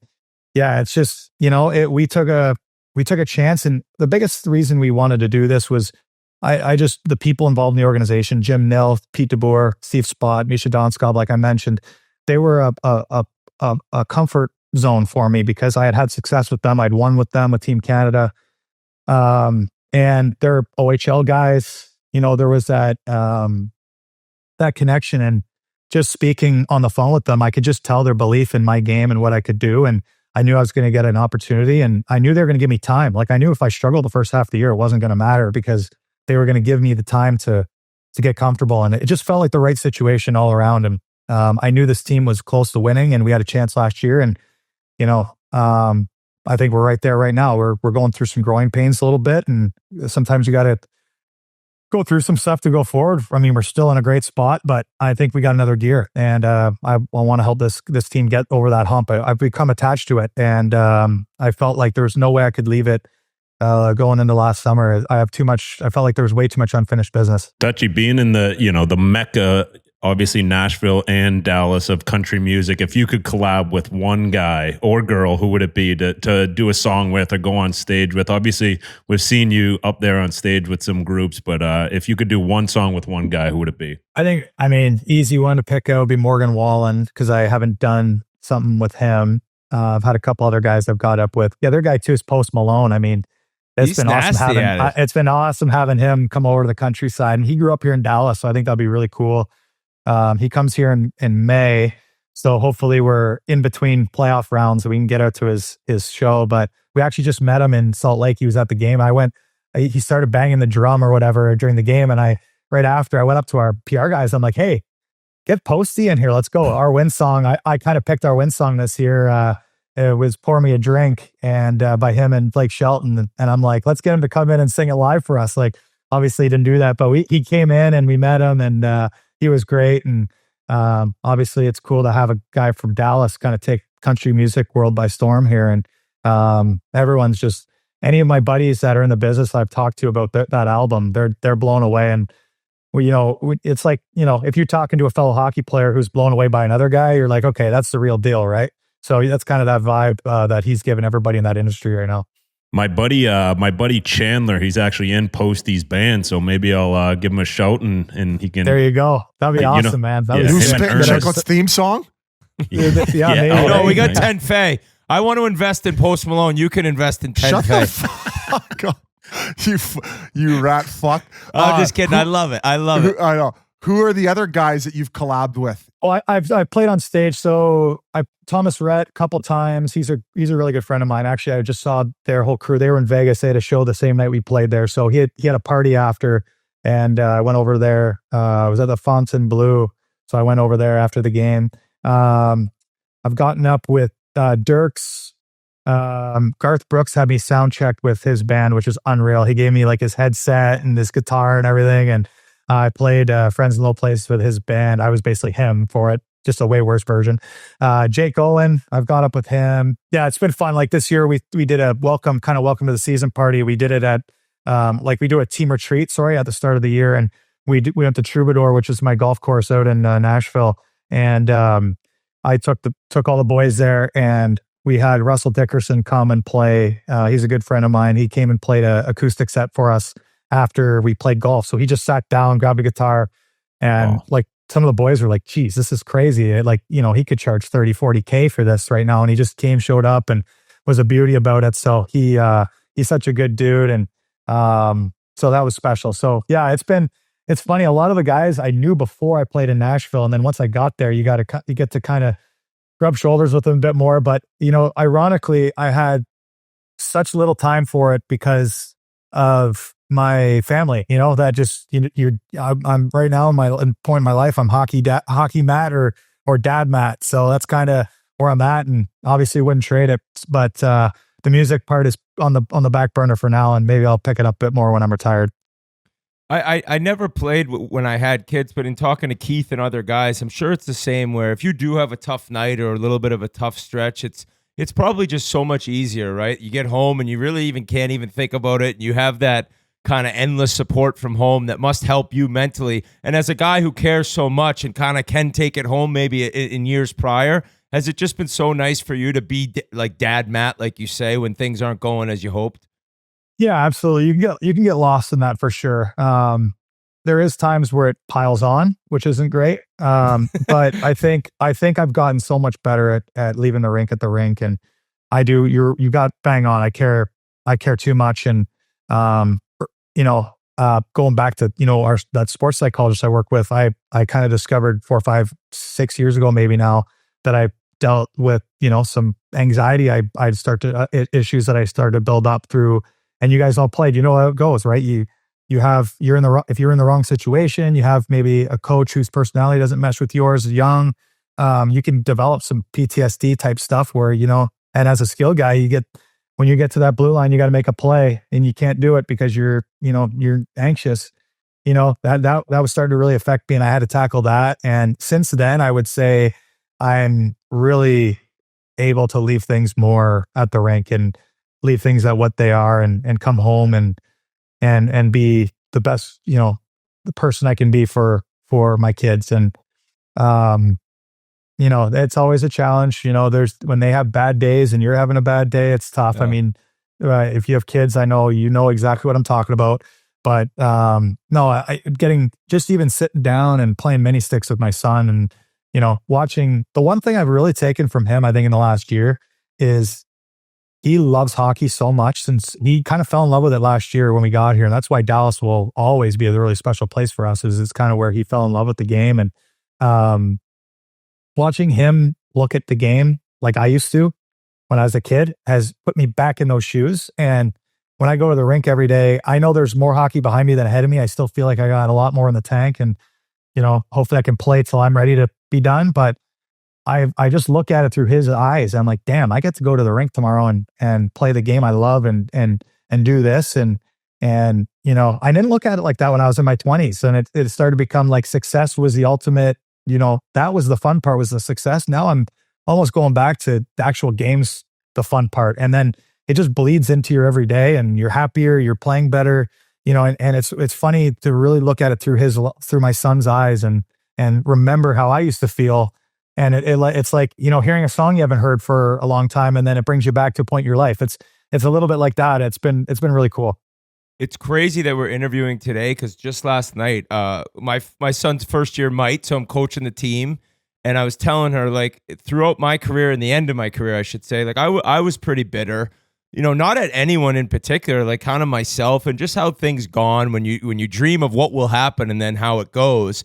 And getting into coaching, I have like found like a new love for the game again. It's wild to hear you say it, because you see these kids, they're so innocent and they just love like scoring a goal in practice or anything, like doing a drill correctly. And to hear you say it is so funny, just because last night I was saying the same thing. Like you forget about why you started playing it to begin with. And you forget about how much you loved it as a kid. So to hear you say it as you're currently playing, that's even cooler, because you can have that really like fall into line for your own game. Yeah, no, you're bang on. It's funny. I said it, being an old guy now, I sit at the back of the bus, and, Jamie Ben's right there. And he and I talked about it the other day, and I felt like, I kind of had this conversation with Wyatt Johnston. He was kind of going through a little bit of slump at the start of the year, and he was, he's a pretty quiet, introverted kid. So you think he always has a grin on his face. He's a really sweet kid. And, you kind of forget that, hey, he's 21 or 22, whatever he is. And that's when hockey's its hardest, because you're young, you're expected to be, he had an unbelievable playoff last year. You're expected to take that next step, and maybe you're spinning your tires a bit. And I sat down to talk to him, and Jamie asked me what I said to him. And I just said, like, hey, try and find the joy in the game. Try and find the joy at pregame skate. Like, think about what you're doing, buddy. Like, your buddies are in college right now. They're in university, and you're snapping around the National. Like, you're going to dinner tonight at a sick steakhouse, and then you get to wake up in the morning, have a coffee, put on a nice suit, go to the rink, put your gear on, free sticks, free everything. You know what I mean? Like, think about that. And I think the best part was he scored that night, and it felt better than if I had scored, because I was so happy for him to kind of get through that. And I was so happy for him. And when I mentioned that to Jamie, kind of what I told him, he was like, dude, I feel the same as you right now. Like, we're at that point where it's like, we don't get to do this that much longer. We don't have the runway ahead of us that we did, when he and I were teammates on the Olympic team in 2014. We're just young bucks. And it's harder then, man, because you're just like, you're trying to achieve your goals and stuff. And you get to the point where now I still have so much I want to achieve, and I still believe my best years are ahead of me, and I'll believe that till I hang them up. But I think that's the only way to approach it. But I'm just taking so much more joy in the little things. And yeah, it's easy to do when things are going well, of course, but that's the reminder that when they don't go the way you want them to, you play a great game, your team loses, you're not getting on the board as much as you'd like.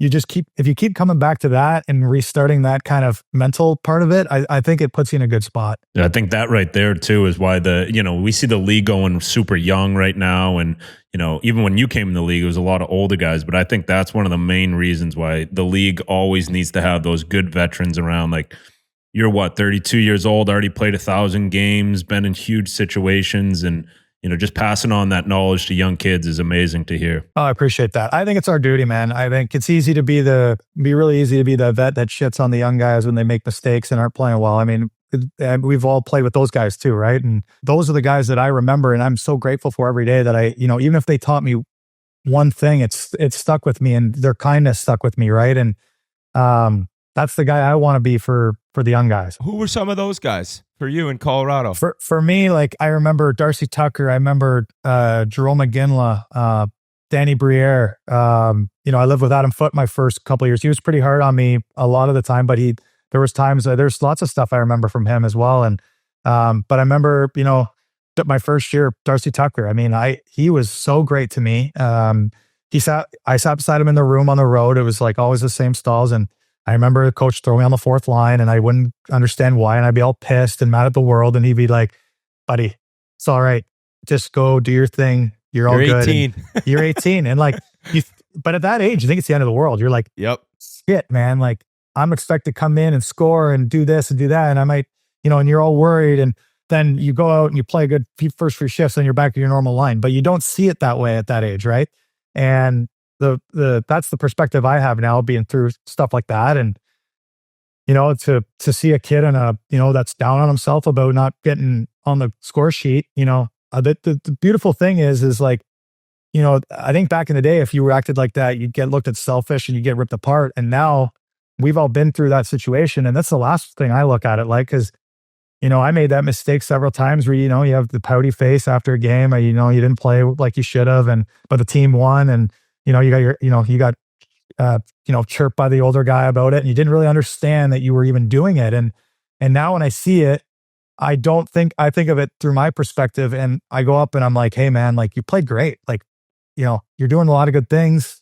Just keep going. If you focus on what you're doing every day, the numbers will come. And I love that you're pissed. Like, I like that. I want that. I want them, because I know they're happy we won. They're not upset we won. They just want to be great. They want to be the best they can be. And that's the way I was wired. That's the way a lot of the new generation is wired. But it was taboo when I was coming up and at the beginning, and I had to learn. It took me a while to learn to put the face on. And I was, also anxious about it and all that stuff. Like, man, like, you go home and you're like, I'm not where I'm supposed to be. I'm not where I'm supposed to be. I'm not doing what I'm supposed to do. And you feel like shit about it. You feel like you're letting everybody down. And so it comes from that kind of place. And it usually does come from that kind of place. We don't play with a lot of, you guys know, there's not a lot of bad human beings in this league. There's not many.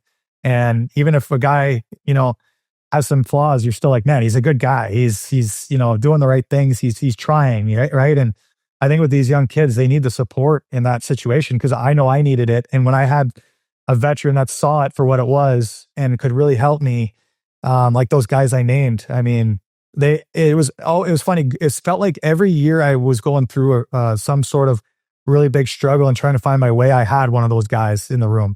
And that was really special for me. And I didn't have them long. I only had Tux for a year. I had Danny B for 1 year.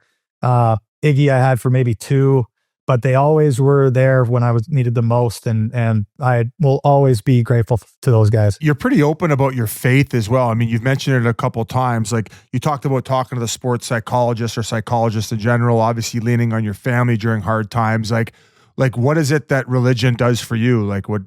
Yeah. So one thing, like religion is a word that I don't use very often, because I think that's like a rule following thing, right? And every religion can go that way. For me, my faith is just a relationship with God. I try and educate myself. The last 4 or 5 years, I've really dove into it more. I grew up that way. I was brought up church going household. We talked about faith all the time. I married a Christian girl. Her family was big into it growing up, still are. And that's the way we're raising our kids. And I definitely don't want to get on my soapbox and say, be one of those people. But anybody that wants to talk about it, I'll gladly chat with them about it. I've had conversations with some of my teammates who have come to me about it. I remember one of the biggest compliments I've ever gotten in my life was Ryan McDonough a couple years ago told me that I helped him take a bigger step in his faith. And Ryan McDonough, anyone that knows him, he's a perfect human being.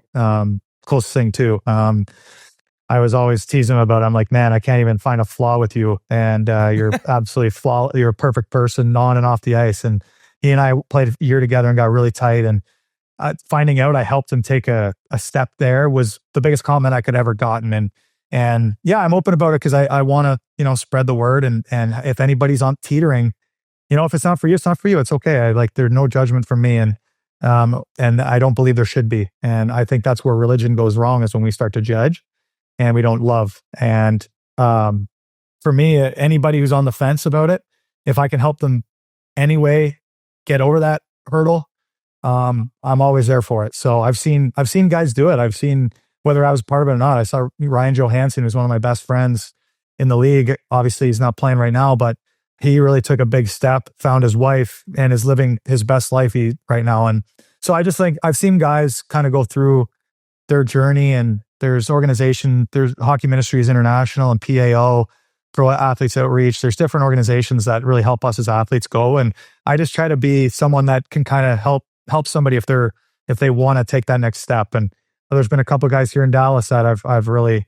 I think that have kind of latched on to that part of it, and I've just tried to help. And so I'm not trying to be on my soapbox or anything. No, not at all. That was an unbelievable breakdown. I just think if you educate yourself on it, I think you can dive further into it, because it's hard not to. That's been my journey, and it gets me through a lot. I mean, I pray every morning. I wake up, it kind of sets me up for the day, and I've seen God do amazing works in my life. And I think me coming to Dallas has been one of them. And I felt his presence. This sounds, maybe a little abstract to a lot of people, but through the whole Nashville thing, it felt like he was saying, this hurts like hell, but it's going to be quick. I promise. I kept hearing that in my head, and it was so true.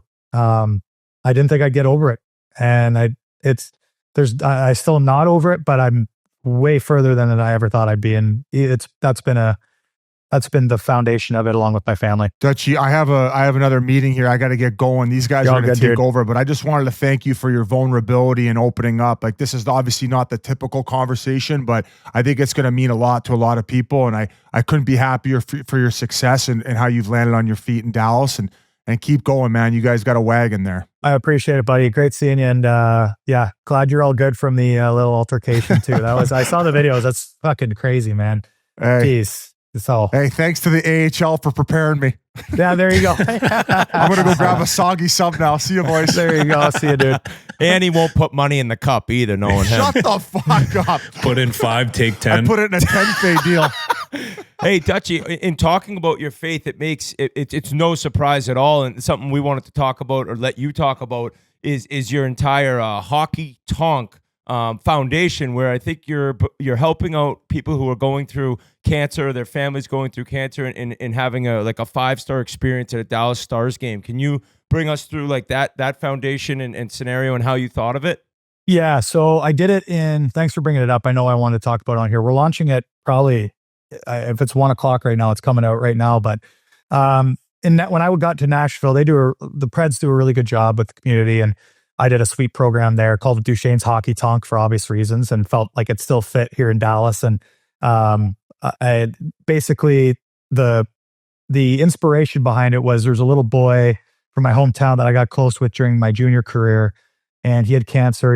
He fought it from 5 till 10 years old when he eventually passed. He passed in January of 2010, and it was my rookie year. I flew home for his funeral, and he asked his parents to be buried in my jersey. And that just, it gives me chills every time I talk about it. And I just, now being a dad, and I just can't imagine what their family went through. I got, tight with the family. I supported his brother through his minor hockey career. I got him hockey equipment his whole time coming up. And I just felt like it was the least I could do for a little boy who just deserved better in life and loved hockey. But I saw the toll it took on the family. And I wanted to create an experience where it's not just about the kid or the parent or whoever. In Nashville, it was geared toward the kid and the siblings. And the little boy's name from Halliburton, his name is Dawson Hamilton. So I wanted to get that in there. But I wanted to really help his brother out. I wanted to help his family. And I felt like when families are going through this kind of stuff, a lot of people overlook the family members, right? And I think we've all had people that have been touched by cancer. Both my grandfathers had it, and they caught it early. They got rid of it, but I saw the toll it took. My dad was driving my grandpa to appointments. My aunts were taking my other grandpa. It's a lot on the families. And for me, I just feel like first of all, as a hockey player, we're called to give back because we've been blessed. Second, my Christian side, part of being a Christian is tithing and giving back. And for me, I just think our most valuable thing on this earth is our time. And if I can help give families the ability to forget about what's going on and just be normal families that are just focusing on having a great time, it's the least I can do. And we did that in Nashville, and A lot of the time I'd actually have a country music artist sit in the suite with these families and make it even more special. And the people that did that, all the artists that did that, I'm so grateful for. And we had other nights who was auctioned off. People paid a bit of a premium for it, and then that money went towards the foundation or the people we were helping out. So it's the Cancer Support Community of North Texas is the name of the organization that we're doing the project with. And basically they're there to support families going through this. And so we did our first event the other night. The father has been fighting, and the kids, obviously, I mean, that's gotta be so hard, right? One of the daughters is very young, and you know, it doesn't make sense to her, right? And the one son, I think, said to our foundation person, hey, we haven't had a night out like this in a long time where we could just, enjoy something like this. And that was exactly the point of it. So I love that it came out that way. I just think like hockey should be able to give back at a grand scale. It's a great platform. We all are blessed to make a lot of money doing this thing, and it's the least we can do, and we need to do it. Thank you so much for doing that and explaining it, and the way you have given back. It's very honorable, man. Like you said, like even if it's just 3 hours where their minds are just away from what they're going through, it's good on you. Good on you. It's incredible to hear. No, yeah. You know what? Again, it's the least I could do. I wish I could do more.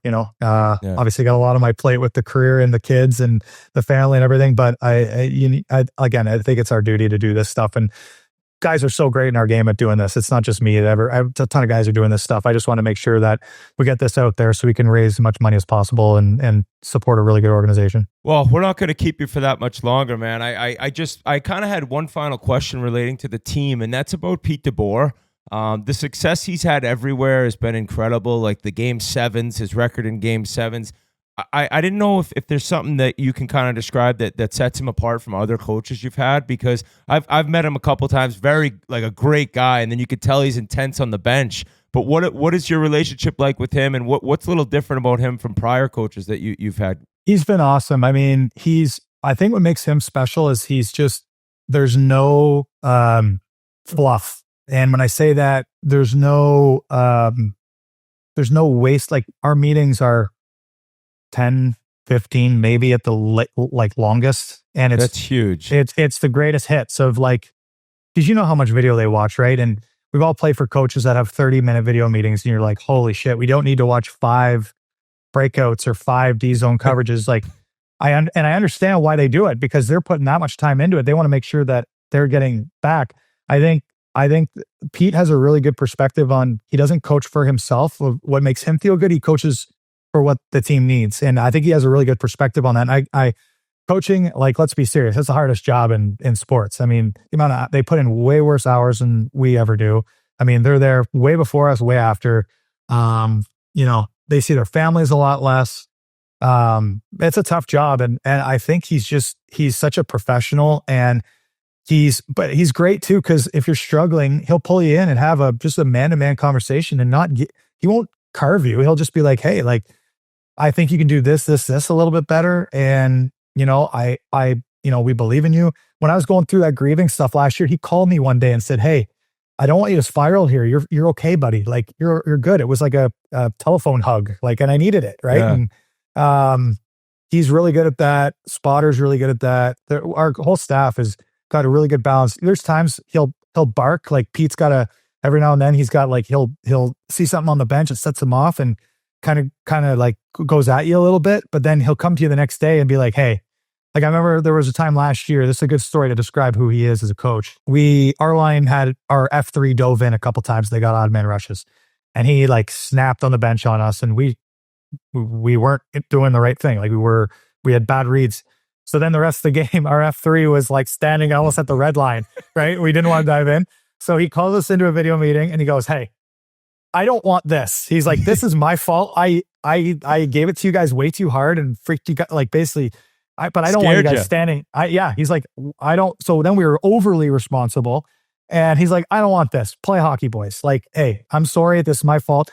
And we were laughing about it. Right. And that's the best way that's the way he coaches. So, there's times he's going to bark at you, but he'll come and you'll know whether it's fair or not. And if it's not fair, he'll come up to you every time and talk to you about it. And it's part of being a coach. You see something during a game, he sets you off. You're trying to manage a bunch of stuff.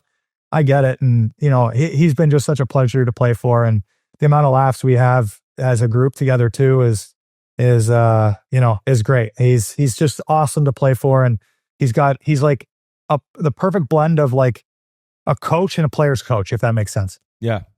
It just goes to show you obviously the game's evolved the last 10, 15 years, but the coaches have as well. Like your first year, you had Joe Sacco, who I heard when he was the head coach, he was a little hard on guys. I've heard he's changed completely. He's a great players coach now, but even what you were saying, going in and having a cry with your assistant coach, like that would have never happened back then. And I think it's a great thing for the league and for guys still playing that to have that support system. Because at the end of the day, you're all on the same team, right? 100%. And like, we're human, right? Like, man, like you guys know, I know you guys are a little bit removed from your careers now, but you go to bed at night probably still identifying as a hockey player, right? I was a hockey player. Hockey was my life, still is my life. You guys are on a hockey podcast. What you're coaching, right? Like we identify with it. It's in our soul and our heart. It's personal, man. It's freaking personal. I don't care. Like, and that's when it gets hard, when it becomes business, because it's like, they don't want me. They don't like me. They think I'm no good. Like, and you put that part of it. So the coaches are starting to understand that side of it. And I think with all the mental health stuff that's come out, I think it's great for the game.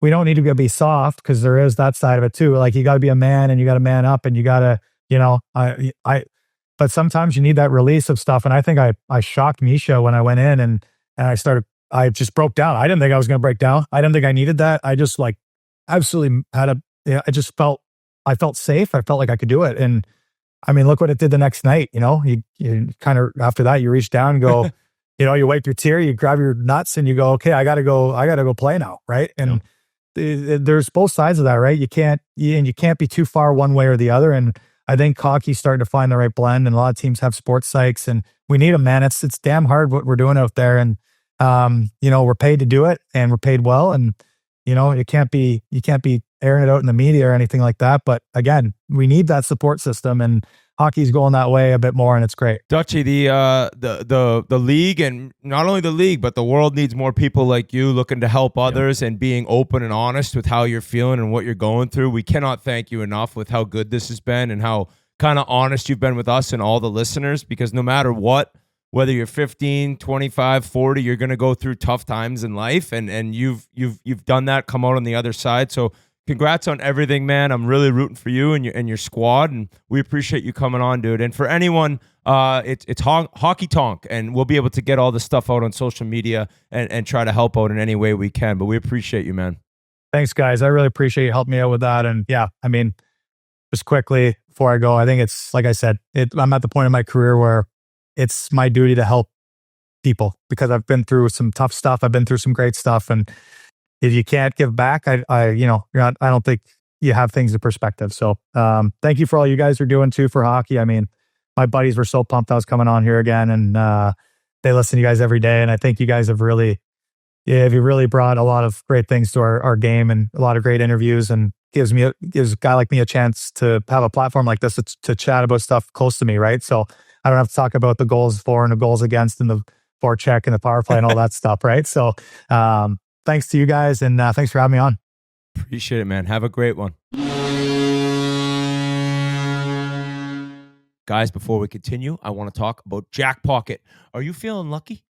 Well, get ready to try your luck with Jack Pocket, America's #1 lottery app. I know people love playing the lotto. You just see that big $300, $400 million winner coming your ways. You imagine what you do with it. And with Jack Pocket, you can order Powerball and Mega Millions tickets right on your phone. They even have official state lottery games. Every day, there are millions up for grabs right on your phone with Jack Pocket. Powerball and Mega Millions, just the ability to buy those on your phone. Jack Pocket's made that happen. It's the only place to do it. And new customers can get a free lottery ticket using code PUCK. That's PUCK. That's code PUCK for a free Powerball or Mega Millions ticket. Don't wait. Download Jack Pocket now for your chance to win big. Good luck. Thank you so much to Matt Duchene. Honest conversation. We really appreciate him coming on, rooting for him. Amazing to hear what he went through and trying to deal with like being bought out from a place that you considered you'd be at the rest of your career. So that was really cool, and it was a blast getting to chat with him for that long.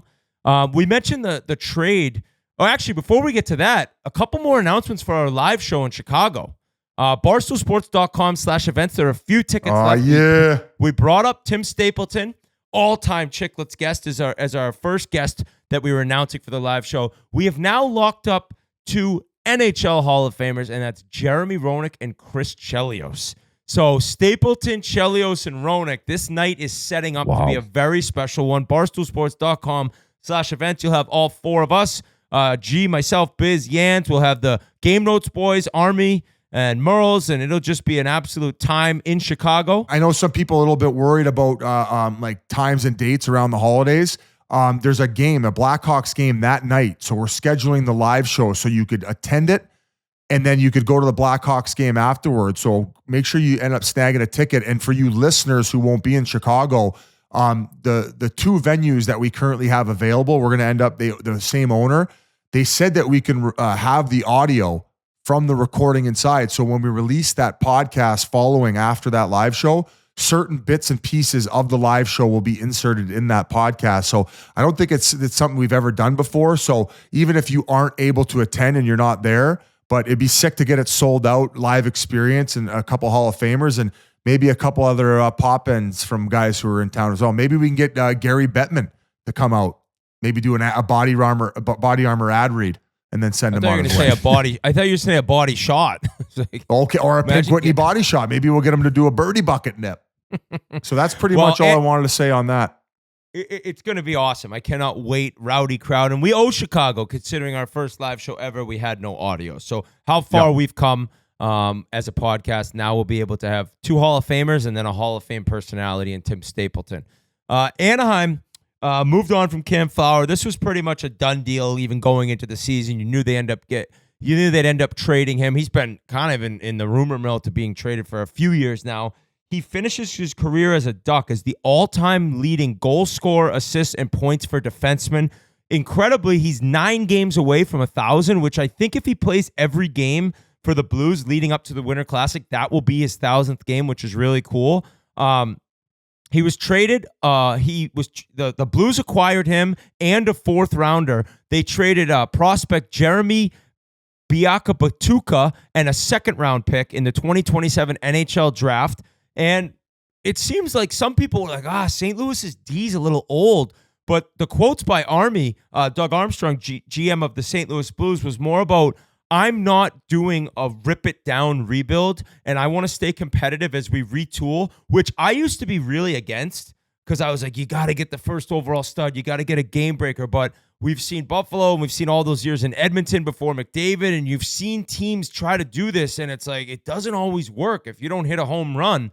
And you got to get lucky with the lottery balls and everything. So I get what Army's doing. And he brought up their 1st round pick from 2 years ago, and I believe 2 2nd round pick defensemen from last year that he thinks they'll be ready to play in 2026, 2027-ish. And by then, these older guys that they have Ryan Suter, they have Justin Falk. Yeah. Parayko's actually 31, but he plays a ton of minutes. And unfortunately, Nick Leddy's been injured. He's been out since October. I guess he traveled out west and everything, it's undisclosed, but it flared back up. So, and Torrey Krug's missing the season. So Army's looking to stay competitive and try to make a playoff push while also retooling with prospects and the draft. And so I like it. I like the move. I like it too. Yeah. I like it too, man. It just lines up. He's actually going to play his 1,000th game, if everything goes according to plan, at the Winter Classic. That'll be his 1,000th game. No shit, it lines really? up. Did you guys already say that? Why didn't you say am I that, crazy? Whit? Oh, you already said it? Okay. I was in my own head worrying about... honestly, there's no one's ever done that, right? That hasn't happened yet, right? Someone playing their 1,000th game? No. Thanks for breaking the ice. We're saying no quickly, but is it definitely a no? It's got to be very, very, very unlikely that that's happened. What a day! What a game to get your 1,000th game in the National. Unbelievable. Maybe we could sit down with him at the Gretzky house or Gretzky's basement. Great golfer. He's an all-time American defenseman. I think he came in pretty young too, maybe 18, 19 years old. He's played a long time, done an unbelievable job there. I remember one time I was looking at his curve and during like warm-ups or pregame skate or something. I'm like, Cam, can I get a stick? And he gave me a stick. I ended up like scoring that game. I had one of his sticks, and I used to use a new stick every game, like everyone. And I used that same stick for like 6 games because they couldn't send me anymore. So I had to wait from Easton to get it. So I just like, I wouldn't use it in practice. I'm like keeping it away from everything because was it a different curve than yours? It was pretty similar to mine. His was like a little thicker. And then I ended up like switching to his curve and using his curve. No shit. Did you still do that thing on the butt end? He wouldn't tape it. He would have like a piece of rubber that you would take the sticky stuff off of and you would slide down the shaft, which I think you were paying Rudy to do it at the time. Yeah, the trainers hated me for that. Oh, putting dude, those things on 4 a day. Oh, the worst. Shout out to Rudy, the best. I think Elliot was the first to say that apparently the Blues are looking to move on from Brandon Saad as well. I think $4.5 million cap hit ish, right around there. So we'll see if there's any takers for his game. What a run he's had. I know he's getting a little bit older, probably not the same player he once was, but we'll see. We'll see if he ends up moving on. Biz mentioned we wanted to talk about some teams that are a little bit on the rise. Just kind of keep an eye out for them. And of all the shit talking we've done of the Ottawa Senators, they've turned a little bit of a corner. Now, Biz, I know you made a good point in talking before the show. Like, let's see what they do the next 5 or 10 games. But they are on a little hot streak right now, and it's all being led by former Vezina winner and new goalie this season, Linus Ullmark, who right now in the last 5 games is 4-0-1 with a 118 goals against and a 962 save percentage, including a 32 save shutout against Carolina. So it's like, if this core group, and I think it's very clear right now, if the Buffalo, Detroit, Ottawa triangle, can one of these teams do something, like Ottawa seems to be miles ahead of those other two. Yeah. If they can get things going, Batherson looks good. I love Claude Giroux, and if Ullmark can play like this. And finally, I guess that a lot of the times the rumors of Tkachuk possibly being traded, and they're always shot down, like, I always thought it was people trying to say that he would want to be traded after seeing all the success of Matthew and moving on from Calgary and what's happened in Florida and the Cup final appearances. But I guess there is like a small faction of Senators fans at times who are like, trade him. If you trade Brady Tkachuk and he's not asking for a trade, you got to be one of the dumbest motherfuckers to ever be involved in this sport. He's a legit unicorn. Like, he would be the last guy in the world I'd want to trade if I was the Ottawa Senators and their fan base.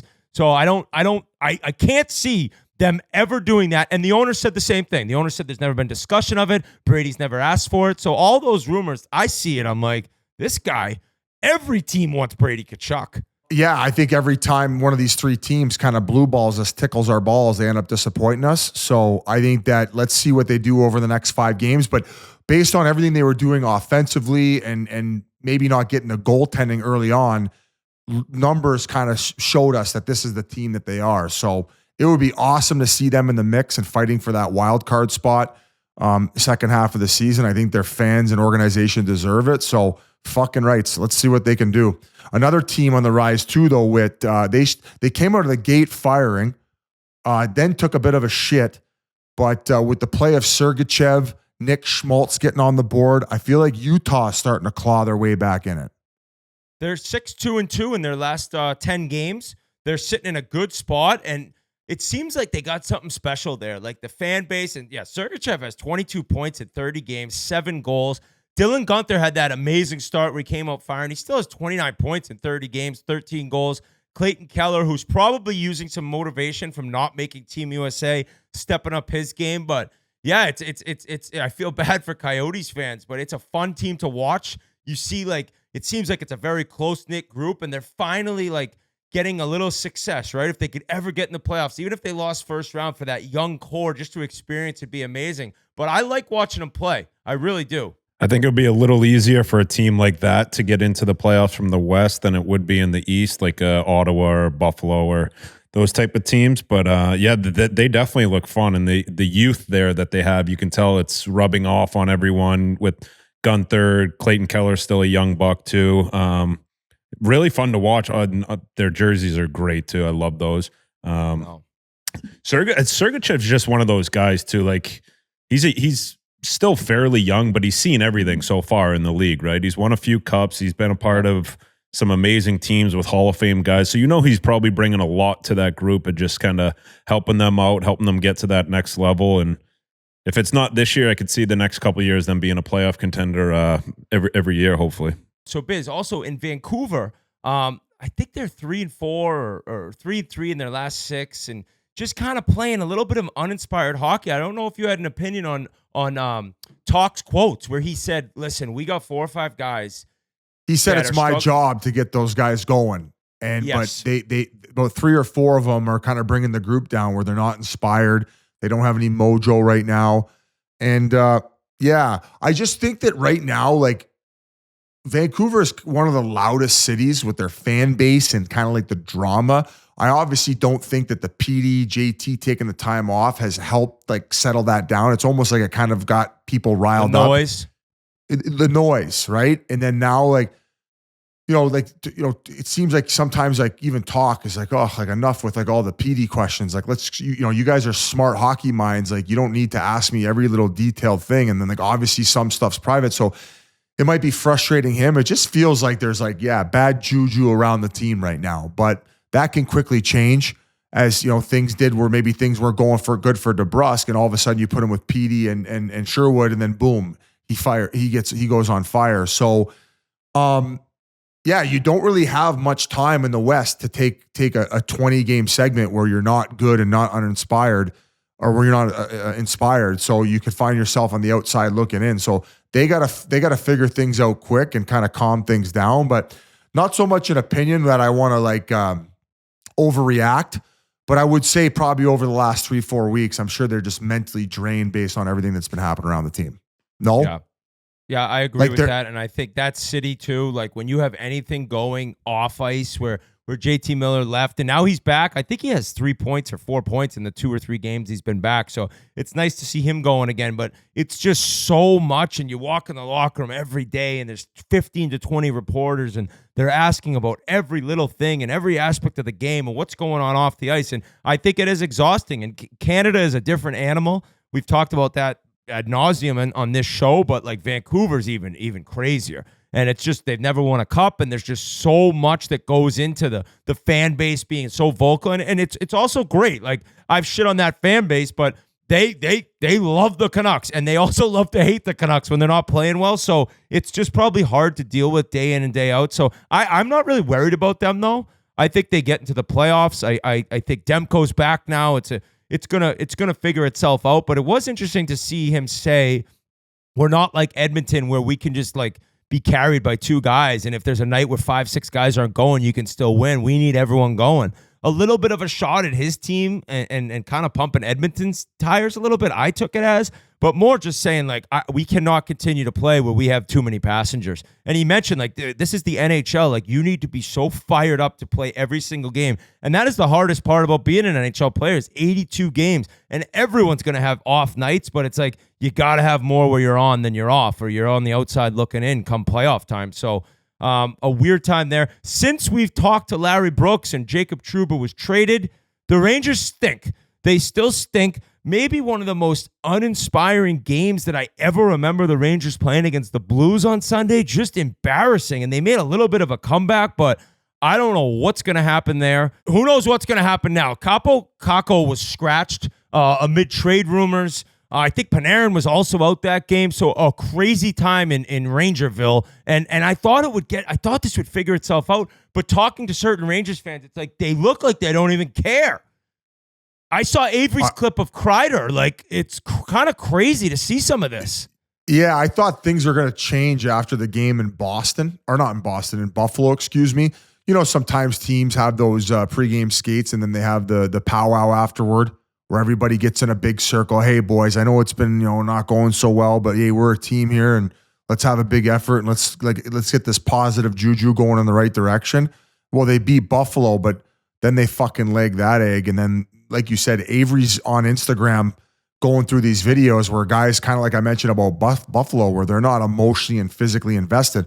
Well, when you're a guy Kreider's side and you're doing flybys, not exactly the tone you want to set when your team's kind of in a hole right now. So I'm also hearing rumblings that Sean Avery is going over to NYC to meet with James Dolan to talk about the state of the New York Rangers. There is a crazy element to James Dolan that's a content dream. Imagine. get rid of Drury and hire Sean Avery as the next general manager of the New York Rangers. You gotta fire Laviolette before you get rid of Chris Drury. I mean, Dolan's a bit of a wild card. What's he bringing him in for, Biz? I don't want to. Avery might be upset I'm even mentioning this, but he said, I'm flying to New York specifically to meet with Dolan to talk about the state of the team. Dolan's probably following him on Instagram and seeing the laser pointer or the fucking, that little laser stick he's got going. He said that catches the algorithm better. So that's why he's doing it. So obviously all of a sudden now it's on Dolan's radar. So he's Dolan's hitting his wild algorithm. card. He's a wild card, dude. Avery does bleed blue and red too. So I mean, why not bring him in? Have him talk to the squad. You know, like even with the interview with Larry Brooks that he was on, like what it means to be a Ranger, and you know, the city loved him. Like he got his. I remember when I played there, guys used to be like, only people that got their names chanted are Hank, Avery, and Zook, like the three guys, whoever, you know. So it's like they loved him there. He know what it meant to play there in a big city like that, and he played with passion. At the end of the day, Dolan just doing anything to get some wins here. I kind of love the idea. Why not? I would love a Sean Avery press conference every few weeks. I picture Avery sitting in the meeting like Ben Affleck in Good Will Hunting, where he's like, retainer. Like, what can you do for me now? In a smaller suit, like a stylish, smaller suit. What can you do for me now? Oh, the content of Sean Avery running the New York Rangers. Holy shit. I think I'm actually going to, if he doesn't get hired as GM of the Rangers, I'm going to be heading over to LA to do a Road Warriors Part 2 with Sean Avery, where I go take a jiu-jitsu class with him. Apparently, if you're taking jiu-jitsu, you have a better chance of going 1v6. So I want to be prepared for the next time I'm having my traditional salad when I get boot fucked in the head. So I'll be doing a jiu-jitsu class with him if he's not hired by the Rangers. Well, speaking of former Rangers, Kevin Shattenkirk, he called it a career, boys. And this guy, I should say, was so good, so smooth out there, played at Boston University, is stud his whole life. What a career. I think he finished with 952 games, right around there, won a Stanley Cup. And he decided to call it a career. And he texted us, actually. And it was just like so happy. Or maybe you texted him with us on there, Biz. So happy for him to be able to have the career he did. And what a great guy. So I just wanted to shout him out. Yeah, I mean, he sent me the Larry David sampling video. And that's how we got reacquainted. So nice of him to be thinking about me during this difficult time of hanging up the blade. So I would love to give him on, given he probably had an incredible sense of humor in the locker room. Yands, you played with him how many years in New York, or did you guys not overlap? No, I never played with him. Just know him from, being around. He was good friends with like Jimmy Hayes, so known him for a while. And then obviously his BU connections. Great guy, like unbelievable player, but one of the better guys off the ice too. Always happy, like just a salt of the earth guy, like a guy that the NHL is just made for. And unbelievable career from him. Can't wait to talk to him now that he's retired, to get some stories from him. He played in some unreal cities.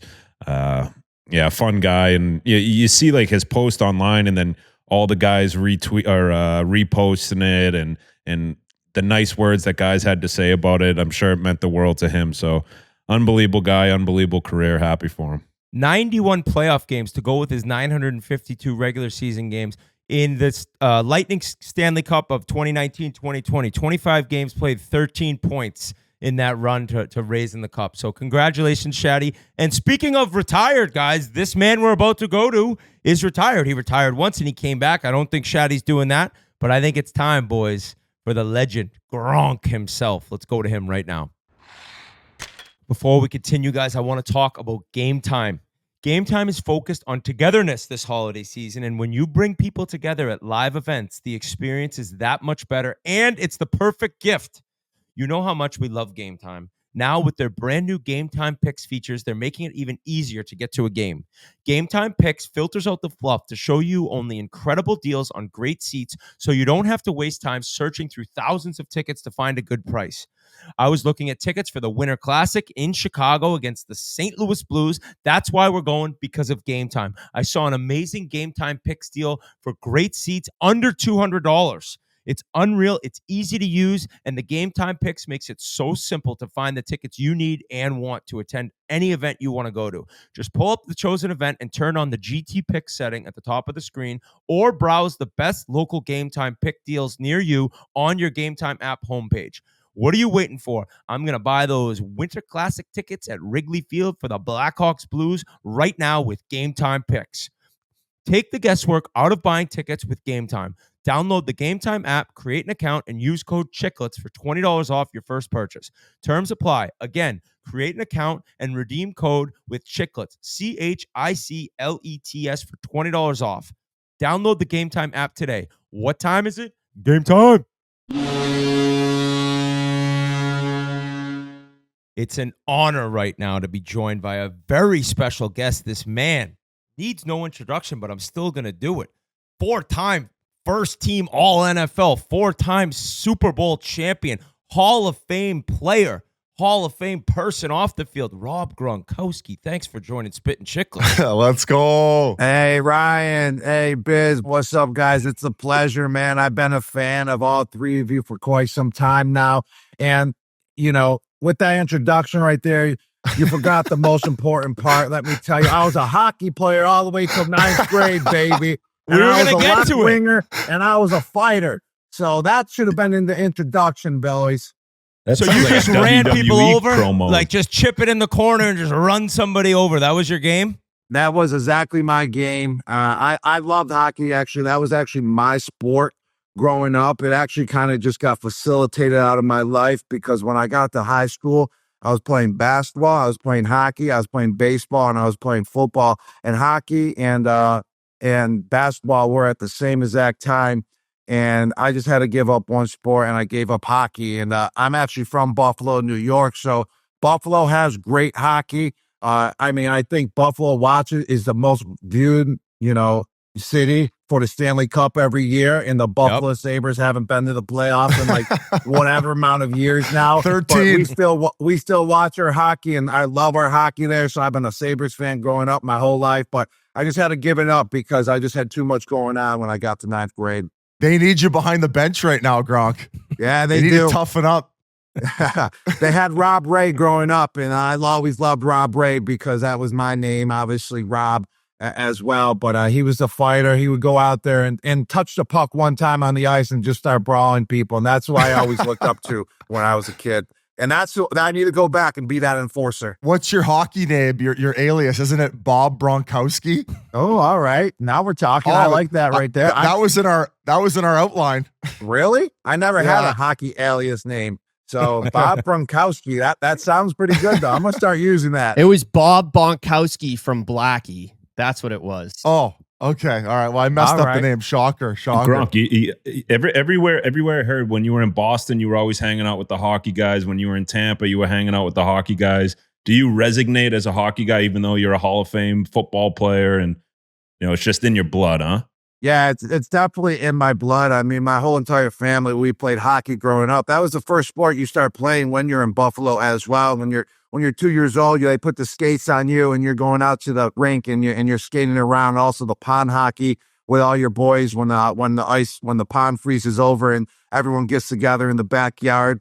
So like it was in my blood, no doubt about that. And I loved, being in the locker room of a hockey team. Like that's where I resonate.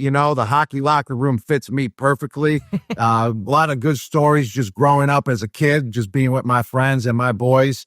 All my boys, I played on the team that was I played up a level in hockey. So everyone was always older than me, but those were always my best friends. And they're still my friends to this day. And we talk about all our hockey memories as well, and the hockey stories that we have, from the locker room. So those were the days, and I resonate perfectly in a hockey locker room. When you got to high school, you mentioned playing all the sports, had to stop hockey for basketball, but at that time, was it already like this guy's got the potential to be a superstar football player, or could it have been like people thought at the time he'd be a stud basketball player? Like, when did you know, all right, football is it for me?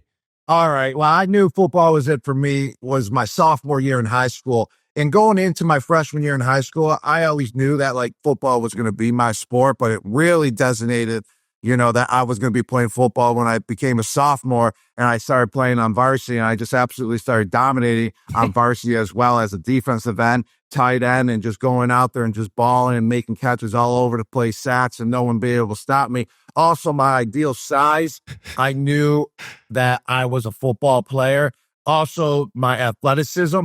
Yeah, I was great at hockey. Yeah, I was good at basketball. Yeah, I was good at baseball. But I played all those sports like I was a football player. Like I'm on the basketball court. I'm playing as a center down there, just freaking leveling people left and right. Like I'm a hockey player as well. That's why I was so good at hockey as well, because I love that contact, man. That's what it was all about growing up as a kid. My brothers beat the crap out of me 24/7, but I would go right back at them again and just get absolutely demolished by them and not give a shit. They give me all those Charlie horses to my legs, and I just couldn't feel the pain anymore. Since my childhood, I just absolutely got destroyed, and I just got numb to it all. But football was my sport due to my size, my athleticism, and just my mental stage as well. I knew I was going to go pro since my sophomore year in high school, and everyone said, if you don't go pro, no one's going pro then. So it was cool.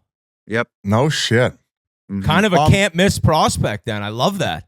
A little bit, Buffalo's not really known for football. It's known for its hockey more. Actually, I went to Williamsville North in Buffalo, and we were state champions while I was there as well. So all my friends are state champions, and they still rub that in my face that I didn't win shit when I was playing football there, in high school. But it's all good. We had like 50 people a game come to our games in high school. So football's really not well known there. So knowing you were set for the pros at probably a younger age for football, like how intense are these off-season workouts and lifts, and like what are you putting yourself through? Because I know as hockey guys, we did a lot of that shit, but that's probably a different level of putting weight on and being fit to like make that jump. Like at what age we talking about? Well, just like when you were like 15, 16, knowing you were probably going to go to college eventually, and like it's such a like you got to bulk up, right? Like you're going against men at that age. 100%, but I didn't really focus on one sport around that age when I was in high school. Because like I said, I played all three sports. I played football, I went into basketball, I went into baseball for all 4 years. And right after football season, I didn't really care about football season anymore. It was all about basketball. But the thing is, I'm a big advocate of playing all different types of sports, because you learn the background of different cultures, because all different sports have different backgrounds with the people that are involved, with the guys that are involved. And on top of it, there's so much, so many different skill sets that transfer to the other sports as well. So like basketball, you can box out a guy, and then you go out on the football field, you box out the defender a little bit, because I'm big and I'm not going to be faster than a guy, but if I can use my body and I can learn that in basketball, and then Tom or whoever just throws me the ball, I just make the catch because I'm using my body to get open. So it all translates. The problem is that after my sophomore year, like I said, I knew I was gonna be a football player, so I did start doing that heavy lifting. And I'm not a big believer in that anymore. If I could go back, I would have trained totally different than how I trained, man. I feel like I could probably still be playing if I started that training, at a younger age, because it was all about how heavy of weights you can lift and just toss it up, and that's all that matters. And then my baseball game started fading because I was getting too jacked and too stiff, and that's not good. If you want to be an athlete, you can't get stiff, and that's all I cared about was getting jacked. So I batted .440 my freshman year on varsity, and I was all everything in baseball. And my junior year came, and I batted .240, bro. Like, how do you decline that bad as a year? That's because I got too jacked because I was worried about football. We've talked before, like cleaning and all these lifts that we all did, like growing up, that they don't do anymore. But then later on, you had like some back injuries, probably related to all that weight at a younger age, right? 100%, man. That's spot on. And my back injuries actually started when I was in high school. I went up for a dunk, and the guy behind me took out my legs, and I landed on my back. And that's when my back problems started happening, actually. But they really started, it really started bothering me when I was in college, and we were just putting up so much on the cleans, 315, squatting 400 on a daily basis, and my back was going out on me. And when you're a taller guy, you know what I mean? Like your frame is different. Like you're kind of more vulnerable to back injuries and popping a disc.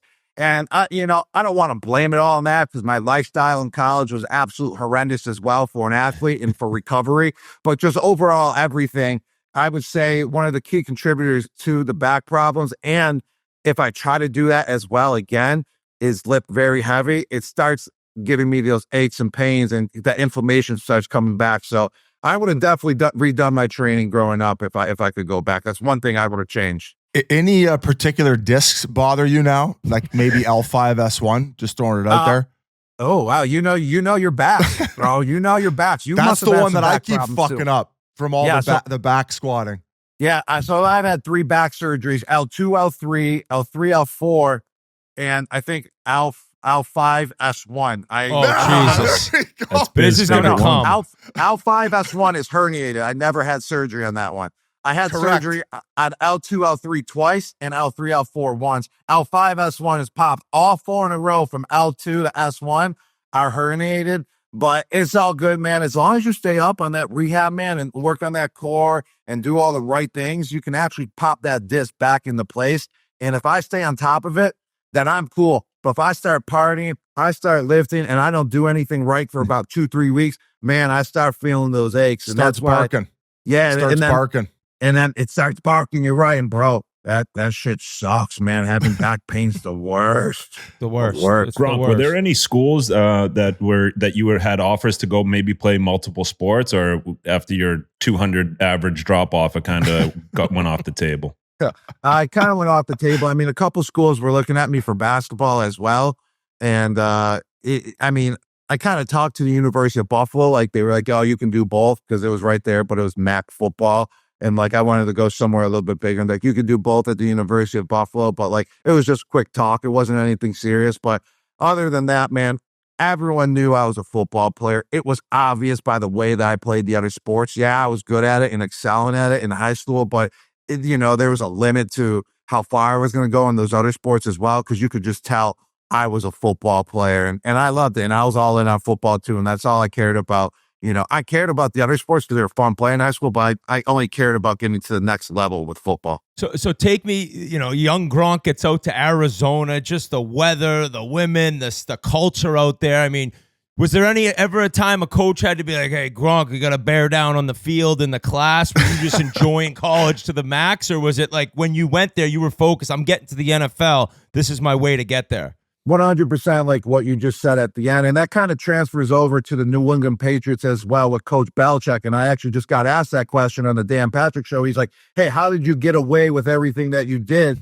And this is how, and this kind of go back to college too, because I never got hounded by my coaches. Every once in a while they would throw a remark if they see me, start declining a little bit, or if I'm starting to get a little bit too out of control back in the heyday. But like the thing was, I was a consistent football player. I showed up. I never missed a weight room session. I never missed a film room session. I never missed a practice. And every time I showed up too, I was balling. So if you're balling, coaches don't care what you're doing out there on the football field, off the football field. As long as you're showing up, you're making the plays, you're blocking, you're making touchdowns, catches, whatever it is, they don't care that. And that's what I was doing. And that's why it worked out for me, baby. It's just like hockey players. That's the hockey mentality. Coach don't care. I can tell you that. If you're showing up, you're scoring, you're checking, you're playing D, it don't matter. He don't care. And plus, he's probably partying with you in the NHL. You know how you guys roll.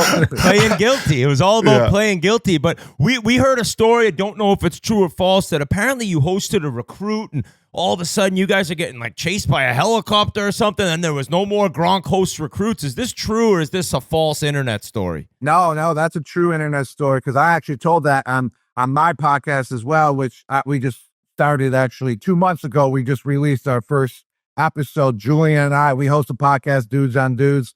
We just talk about some former, current, and legend NFL players, and then we just go into our little own stories too, and have a twist like that. And that came up as well because we did a college football player, and then we talked about some college stories on Dudes, and that was one of them. He asked me if I ever hosted anyone when I was at Arizona, and I told the story of me hosting just one person, and I never hosted anyone after that. And literally, we were at a party. I'm not going to get too much into details, but parties get broken up like crazy at the University of Tucson. It was all about house party. But every party that got broken up, there was a helicopter always above. And if you ask anyone at University of Arizona, they know that experience of a party getting broken up. And then for some reason, we left the party, and this helicopter just started following us. And then from there, it just turned into a game of just getting away from the helicopter. And that's all I got for you. Did the kid commit?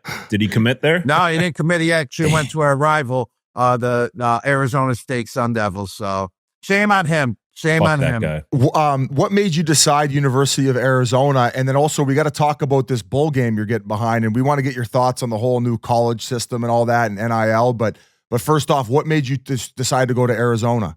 Yeah, so my dad, he's in the fitness industry for 30 plus years. He has a friend that he met on a work trip that does the same exact thing as him, but in the state of Arizona. And they became like best friends like 30 plus years ago or whatever. And then we were coming up getting recruited, and that friend of his was a big alumni and played ball at the University of Arizona. So we were just trying to get recruited. And since it was my dad's like really good friend, best friend, basically, and in the same industry, he kept telling my dad, hey, your son's got to come to University of Arizona because this guy lives and dies for University of Arizona football. He has a tattoo and everything. So he wasn't going to let one of his buddies who has kids that can play in the college level go somewhere else. So that's how I got there, was because of my dad's buddy, or else I would have never, ever went out to the University of Arizona. So we took a recruiting trip out there, and I just fell in love with the place from the very beginning. And that's how I knew I was going to go out there. And that's how I became a fan of yours, because you were playing for the Phoenix Coyotes, baby. And I kept hearing about you. And I always like, oh, man, we have that relationship. Even though we never even met before, I kind of always felt like we had that bond because,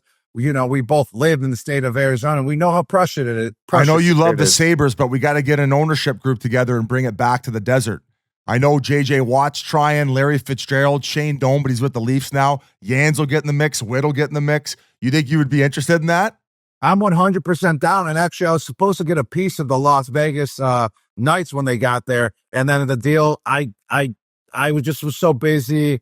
And then the deal didn't fall through, and I pulled out, and I'm such an idiot for it. That's one deal I'm slapping myself in the face for. I should have went all in with that one, because I bet they're killing it right now compared to where they started with Las Vegas Knights. But yeah, hey, speaking of that, I'm all in, man. I'm the ownership. Let's I love go. hockey. NHL playoffs, I believe, are the best playoffs out there. I mean, you guys just amp it up to a whole nother level. Like, you guys cruise in the regular season, understandable, but when you get to the playoffs, it's must-watch TV, and I follow NHL playoffs like no other. So I'm interested if you guys go that direction. Okay, let me know. I'll message a few of my billionaire buddies, and then we'll just all get in here. Hey, I need some billionaire friends. Biz mentioned the NIL stuff. It's wild to see basketball and football kind of come into this new age where kids are getting banked coming out of high school. Like, at the time when you were playing, was that a discussion between guys? Like, we should be getting paid, all these fans in the stands, our jerseys being bought, or were you not even really thinking about it then? He and was how getting much do paid you from think his you'd be dad's getting friend. now? I mean, we weren't thinking about it then. I mean, because it's never been a case. I mean, everyone before us, you know, never got paid.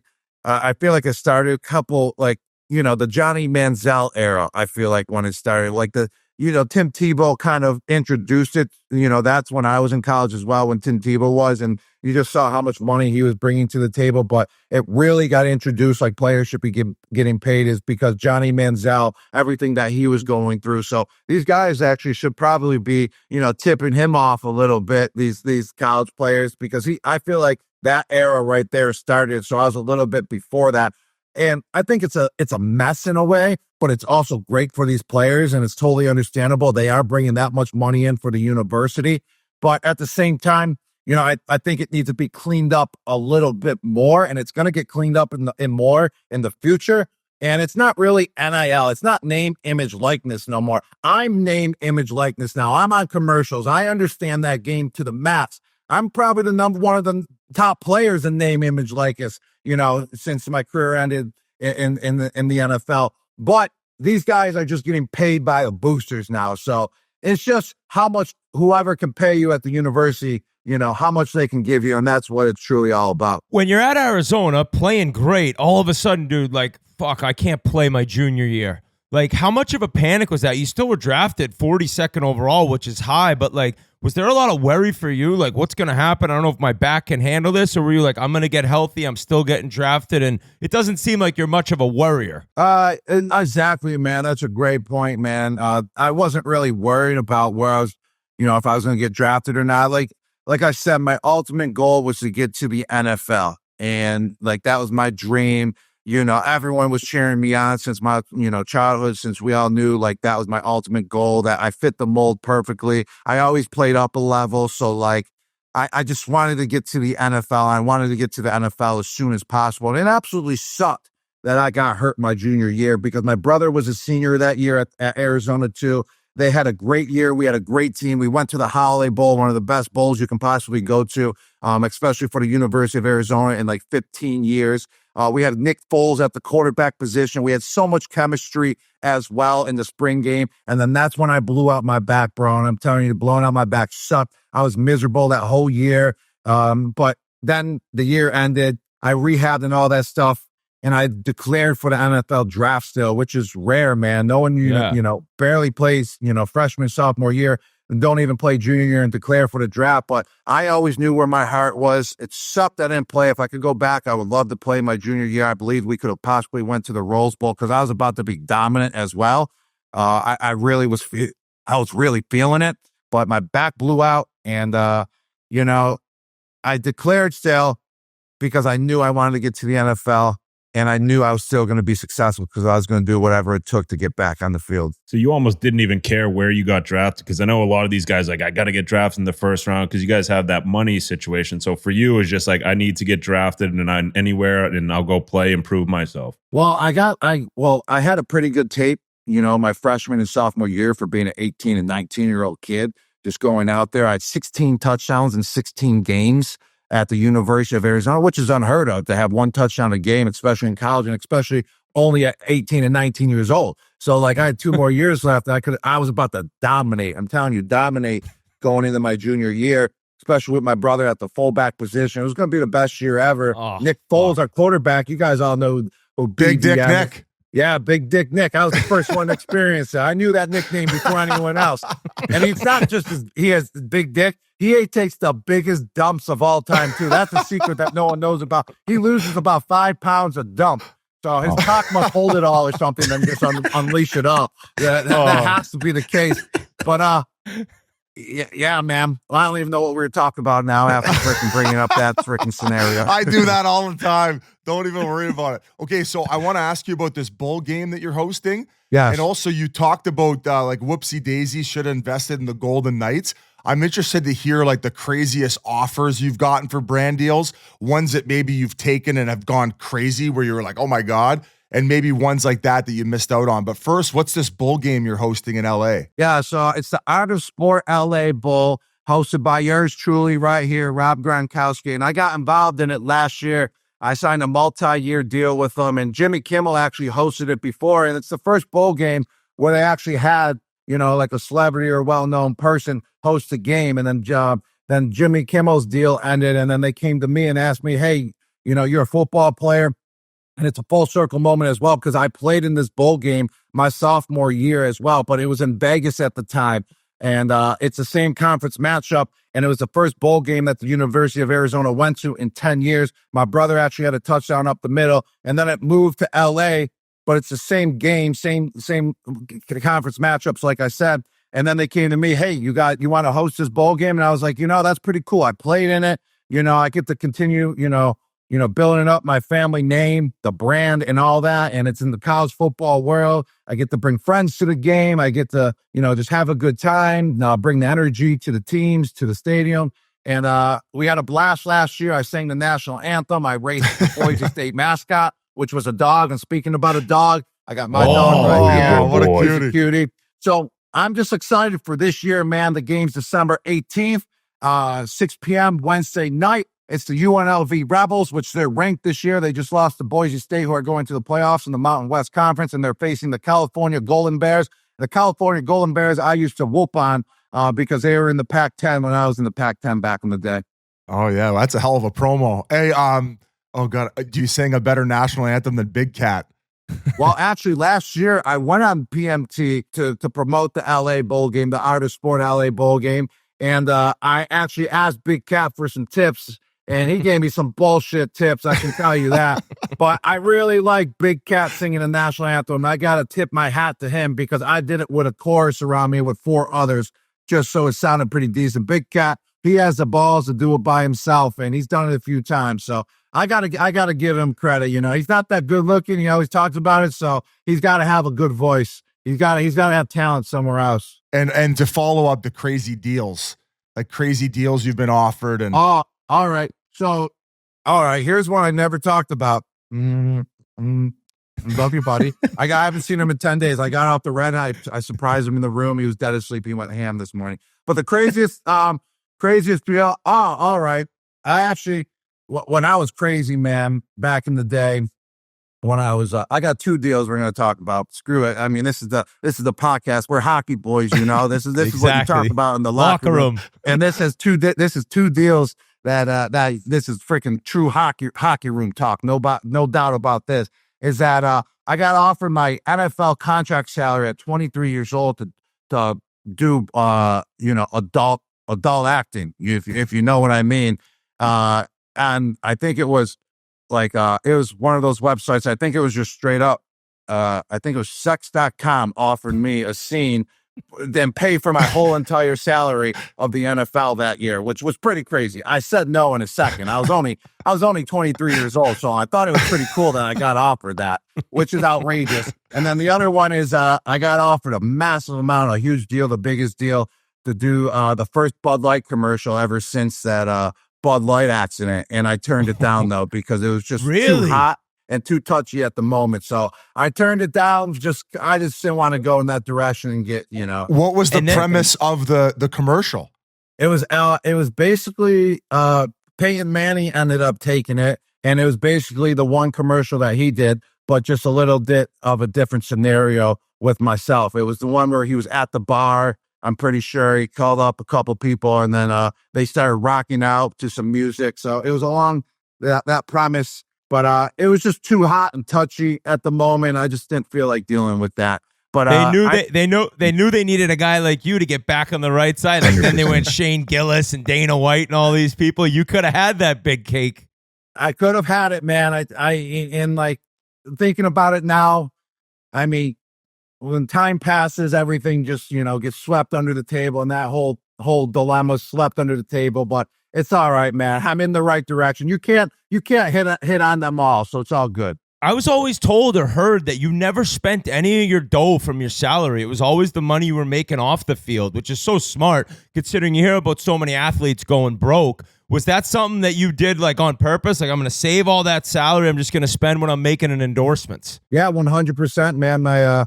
My agent, Drew Rosenhaus, he actually gave me an advance for marketing dollars. And then I started using that right from the beginning. I paid him back eventually when I made some money off the field. But that was just my motto, just going into the league. Cause I knew, that might have not last long, especially coming out with a back injury and being hurt.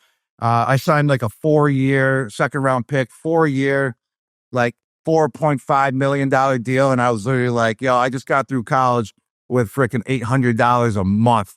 Like, this is going to be plenty. Like, this will set me up for life if I just put it away and just live, properly and just live minimal, renting an apartment my rookie year, having a roommate on the team as well, like $1,200 a month for rent. You get free food at the facility. I'm bringing the food home, so I never have to buy food. I'm bringing the utensils and plates home from the facility as well, so I don't even have to buy plates. So I just saved it all up, man, just so I was set, I wanted to just be set because I had the opportunity to be set from the beginning, even if my career wasn't long. And that's just what it's all about. I didn't want to worry about it, but it has taken off like no other now. So, I've tapped in, I've been spending now, but it definitely saved a lot, which is great. And I don't have to worry, man, for the rest of my life. I actually don't even have to work or promote this LA Bowl game if I don't want to, but it's good to stay busy. I can't just sit at home and not do anything, bro. Is there someone that you look up to? Because I think of you as like the modern day like Shaq. Like you're in all the commercials. You're a big lovable figure. Like, is there an athlete or an actor or someone that you looked up to that you kind of have taken some advice from to get to where you are now? Wow, you actually hit that right in the money. I love Michael Strahan, what he has done as well with his brand and just how quick he is on the spot and just how awesome he is on TV with Good Morning America, all the way to being, on the kickoff show on Fox. And he's one of my, coworkers out there. And I just learned so much from him, especially the other guys as well, like Terry, Kurt, Howie Long, Jimmy Johnson. And they're just so great. And they're such professionals, and just the route that they went down. They're kind of the first ones to do it in the television world. Biz, you're doing a similar path, but with hockey. Obviously, you're still doing the hockey show, correct? Yeah. Well, maybe not after Marchand put me in a casket for the last 2 broadcasts. I might be taking the rest of the year off. It's okay. It's good to take some time off. And like you said, there's a figure to Shaq. I grew up watching Shaq. They said I was Shaq, half a Shaq, but as Gronk when I was in high school playing basketball, and just the way that he has transformed into another, character since playing basketball, DJing. I mean, DJing's not in my forte, but just to watch him do it, and then also being on the NBA basketball pre-show as well, and just doing all the commercials and just being lovable. Shaq and Michael Strahan were definitely 2 guys I looked up to, and do how they did it after playing professionally. One of the funniest clips I've seen this year watching NFL was what Strahan did to you on NFL on Fox about the tight end Russo being activated for the Dallas Cowboys. Take us through that, what you must have been thinking in your mind. Yeah, they got me pretty good, man. So it's the 600s, and it's the last segment of the day. And sometimes you don't have a 600 because it gets canceled out because the show went too long. So they're like, 600s, we don't have that much time. And you don't know, I don't know how television, I know how it works, but sometimes they're like, we're going to cut some commercials. So we have a 600 because we're killing it or whatever. So like 600s, let's go. So then we start. And then they just start going off, man, about this tight end, Rich Russo on the Dallas Cowboys. And they were all in it together. And, he only has 3 fingers. This guy's balling, all this. He just came back from injury from the IR. And literally, I'm sitting there like, how do I not know who this player is? And he's a baller. He has 3 fingers only. He's making plays for the Dallas Cowboys, America's team.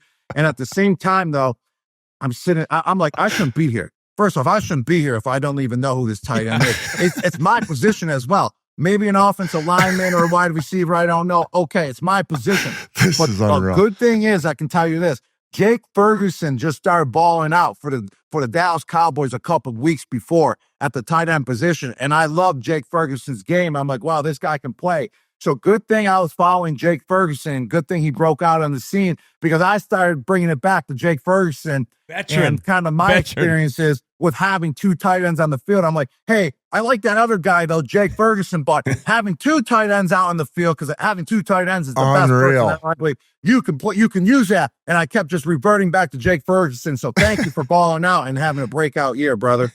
Hey, that's thinking on your feet, dude. That is unreal. Yeah.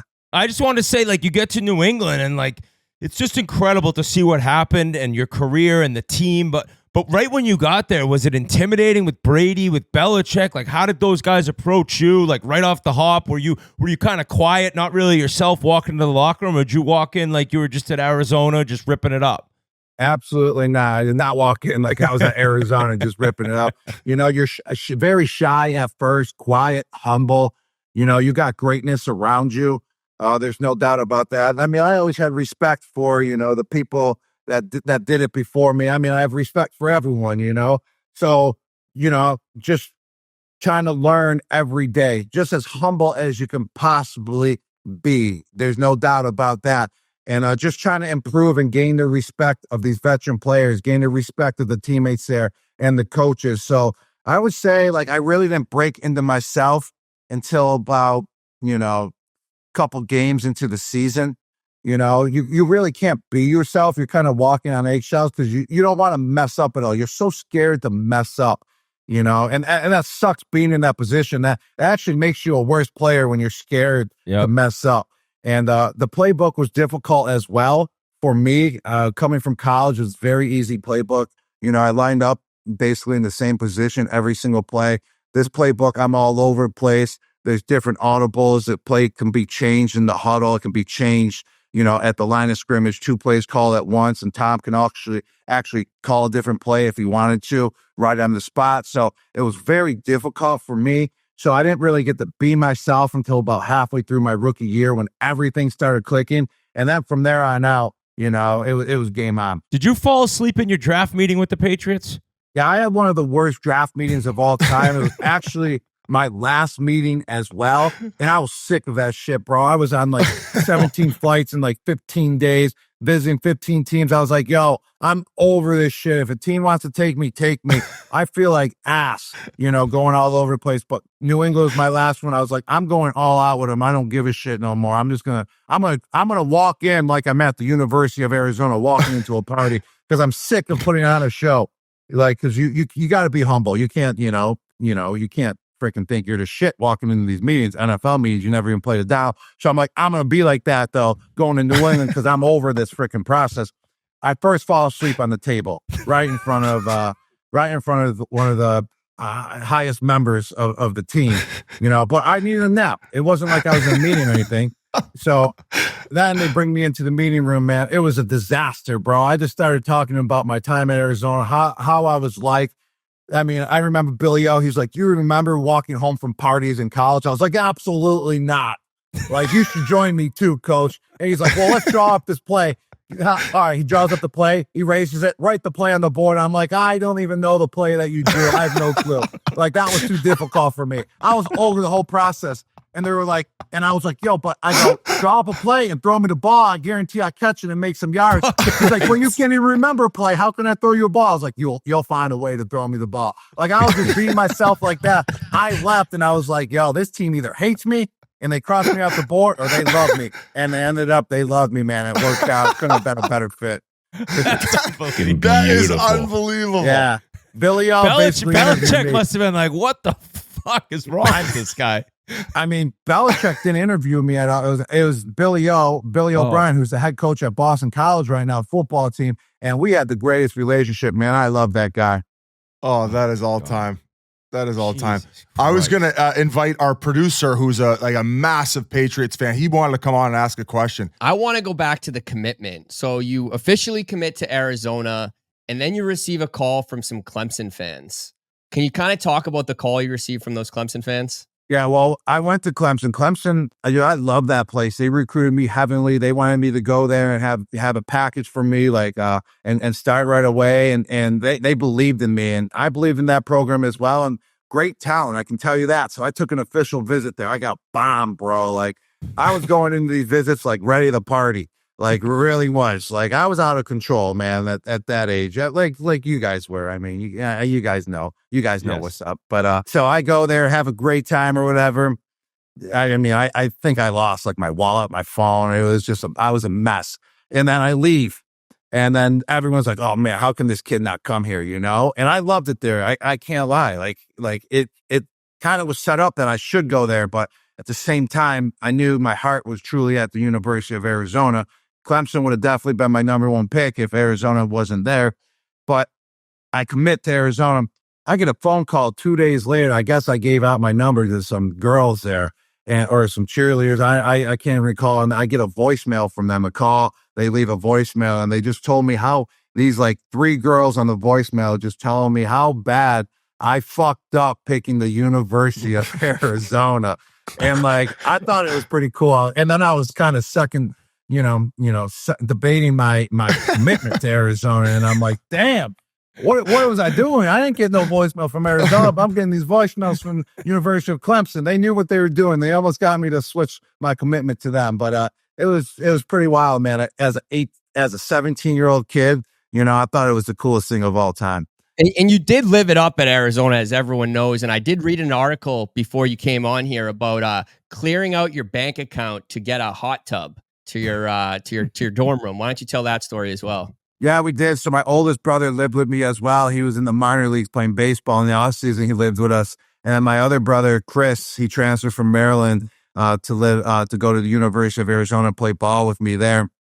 And we just thought it would be a great idea to get a hot tub because my dad bought us a house, but all our money that we made went right to him. So he bought us a house, but I think he made some money on us because we were paying him more than the mortgage, I think. but we were like, hey, we got a couple $1,000s in our bank account. If we combine it, we can grab a hot tub. And that's what we did. We went to the store, bought a hot tub. My oldest brother kind of got them to knock down the price a little bit because we didn't have enough money to buy that full price, and they gave it to us, hooked it up. We literally had $0 in our bank account left, and we just lived it up, man. It was just one of the best investments. And then you know how it goes from there. Stories for days, man. There's hot tub parties every Saturday night. Gronk, you had so many legendary games and moments in the NFL, but like one I think most fans think of right away is in Indianapolis, chucking Sergio Brown out the club. Like, just take us through that story and kind of what you were thinking on a block that never ended on a touchdown run. You're right. No, it didn't end. I mean, it was the Colts. They were our rivals. I mean, a lot of trash talking going on. And Sergio Brown, I mean, he played for the Patriots. He's the same draft class as me, and we're cool, man. He was a good player, man. He did good for us, but he went to the Colts, and then all of a sudden he was yapping the whole game. I'm like, oh, that's Sergio being Sergio, but he just kept going the whole entire game. Then finally got under my skin, man. And when you get under my skin, it's game on, man. It's like dropping the gloves and you're going all out on the ice. And he didn't know what he was getting in for when he got under my skin. And I was like, I'm gonna take him down whenever I have a chance. I'm letting him go flying. Because he just kept talking and talking and talking, even though I was making plays. So it just ended up that play right on the goal line. He lined up across from me. I said, bye-bye. I'm going to block your ass until I send you flying. And that's what happened, bro. Unreal. What do you think your best game looking back? Like, we have a buddy, Keith and I are from Boston, huge Patriots fans, obviously. He brought up like week 17 or week 15 against the Steelers in 2017. Best game I've ever seen play. Were it really? I was going to say that game. No shit. Yeah, I remember it. We were down. There was like 2 minutes left in the game. And I just caught a streak, man, like where I just felt unstoppable.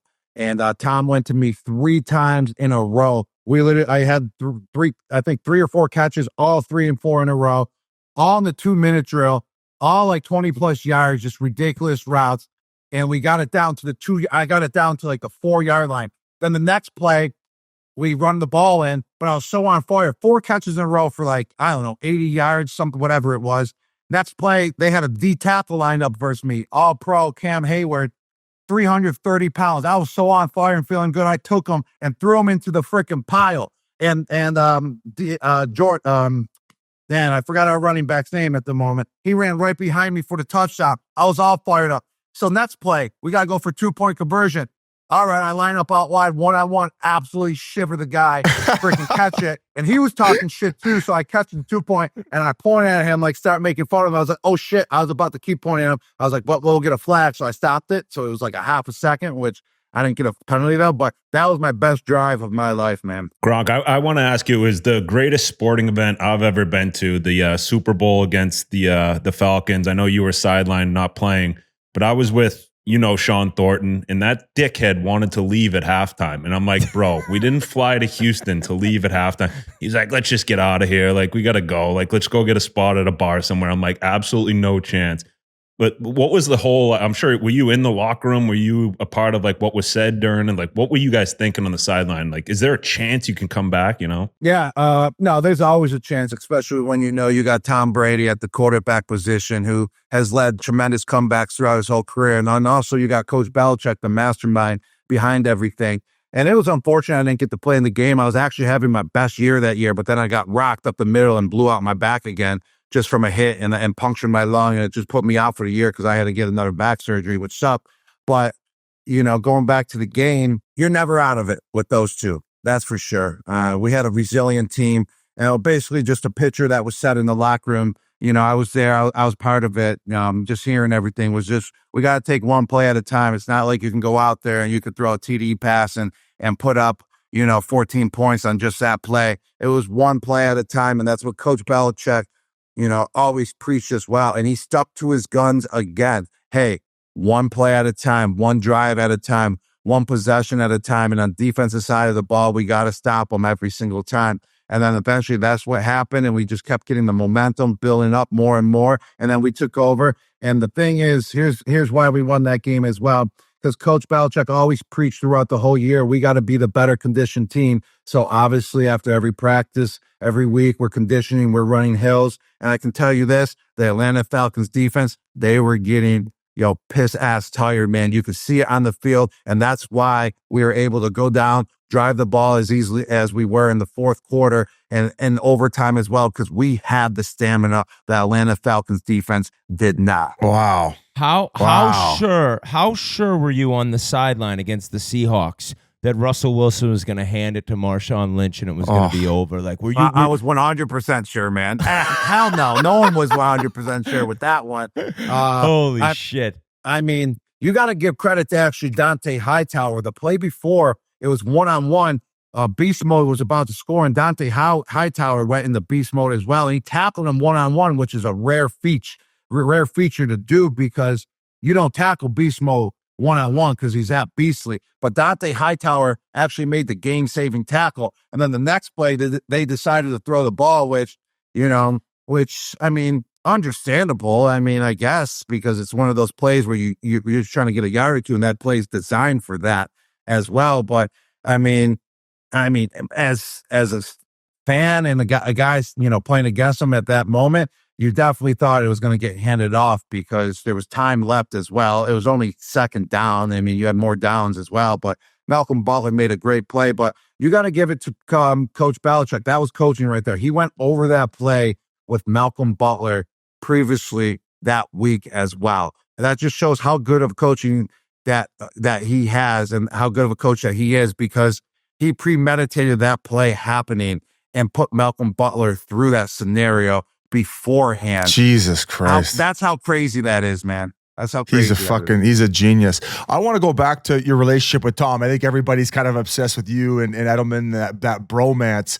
But like the discipline to be that great and probably be the best football player of all time. What was it just like spending time with him and him obviously helping you develop as a football player and get to where you got to? Yeah, there's no doubt. I want to be where I am right now with Coach Belichick and Tom Brady leading the way, especially Tom. I mean, he's the one who disciplined my ass, man. He was on my ass 24/7, especially my rookie year. He actually, punished me more than Coach Belichick about going out and stuff. Really? I mean, yeah, he did. I mean, we had two different lifestyles, obviously. He was 33. He just got married. He has kids. I'm 21 years old. I should still be in college. And like, he would see me going out and shit and hear the stories. He'd be like, yo, don't fucking go out tonight, man. We got a big game this week. He'd be like, he'd keep me on my toes of rethinking of what I'm about to do. So I understand it now because he wanted me to be the best football player. He was on my ass to stay after practice, every single practice. Hey, let's run a couple extra routes. Let's get on the same page. And, he was up my ass when I ran the wrong route, up my ass when I didn't run the route how he wanted me to. And I was kind of getting pissed off with him, bro. I didn't really like him at first, my rookie year, because of that reason, because he was such on my tail. And I understand it now, man. He saw greatness in me and he wanted me to be the best player. And when you're that young, you're 20, 21 years old, you don't truly understand that because, football's cool, but you're always worried about the other stuff that's going on too. And he kind of kept that perspective for me to stay great. He kept that trajectory for me to stay on the right path. And I definitely, like I said, wouldn't be where I am. I wouldn't be the type of player that I am because he helped install that greatness on what it took to get there. And he showed it with his leadership, and he also showed it with doing it as well with me. Amazing. Was it a no-brainer for you that he went to Tampa, he gives you the call, and you're like, I'm coming back. I got to do this again with him? Yeah. I mean, everything had to line up, and no doubt about that. I mean, it was either going to be playing down there with Tom. It wasn't going to be playing anywhere else. If he picked, I was like, yo, if you pick the right school, the right team, all that, everything lines up. It's a good situation for me. I still feel like I can play. Then 100%, let's do it. And literally everything, checked off, man. It was in Florida. My mom lived 2 hours away. It was more of a laid back program, which was great. They gave me my days off when I needed, just so I could recover for the game. Tom was there. I didn't want to rebuild chemistry with another quarterback because, like I said, he helped me get to where I am because of that chemistry that we built up, and he showed me the way. So why go anywhere else? We had such a great relationship, and everything just folded out to be perfect. So it was a no-brainer to go to the Bucs, once I had the chance to. All right, buddy. Hey, we appreciate it so much, dude. And congrats. And everyone, check out Dudes on Dudes, Gronk with Julian Edelman, new podcast. I'll be sure to check out that one. We appreciate it. Buddy, this is incredible. I appreciate you guys, man. Thank you, brothers. Before we continue, I need to talk about Labatt Blue Light. Oh, the best beer in the game. And whether you're at a beer league or just watching some hockey with your squad, you cannot find a better beer than a fresh Labatt Blue Light. Lots of things are better together: hockey, food, golf, friends. But if you really want to take things to the next level, drink some Labatt Blue Light with your friends and live life to the power of we. I cannot stop thinking about how many Labatt Blue Lights these poor Sabres fans have drank this season, just watching their team lose and crack open another Blue Light and crack open another Labatt Blue Light. Thankfully, the lovely city of Buffalo has Josh Allen and the Bills. Enjoy some Labatt Blue Lights together, Sabres fans. You deserve it after this losing streak. Remember, take a page out of the Labatt Blue Light book and enjoy your beers together so you can live life to the power of we. Find Labatt at labattusa.com/finder. That's LABATTUSA.com/finder. Thank you so much to Rob Gronkowski. He came in on fire.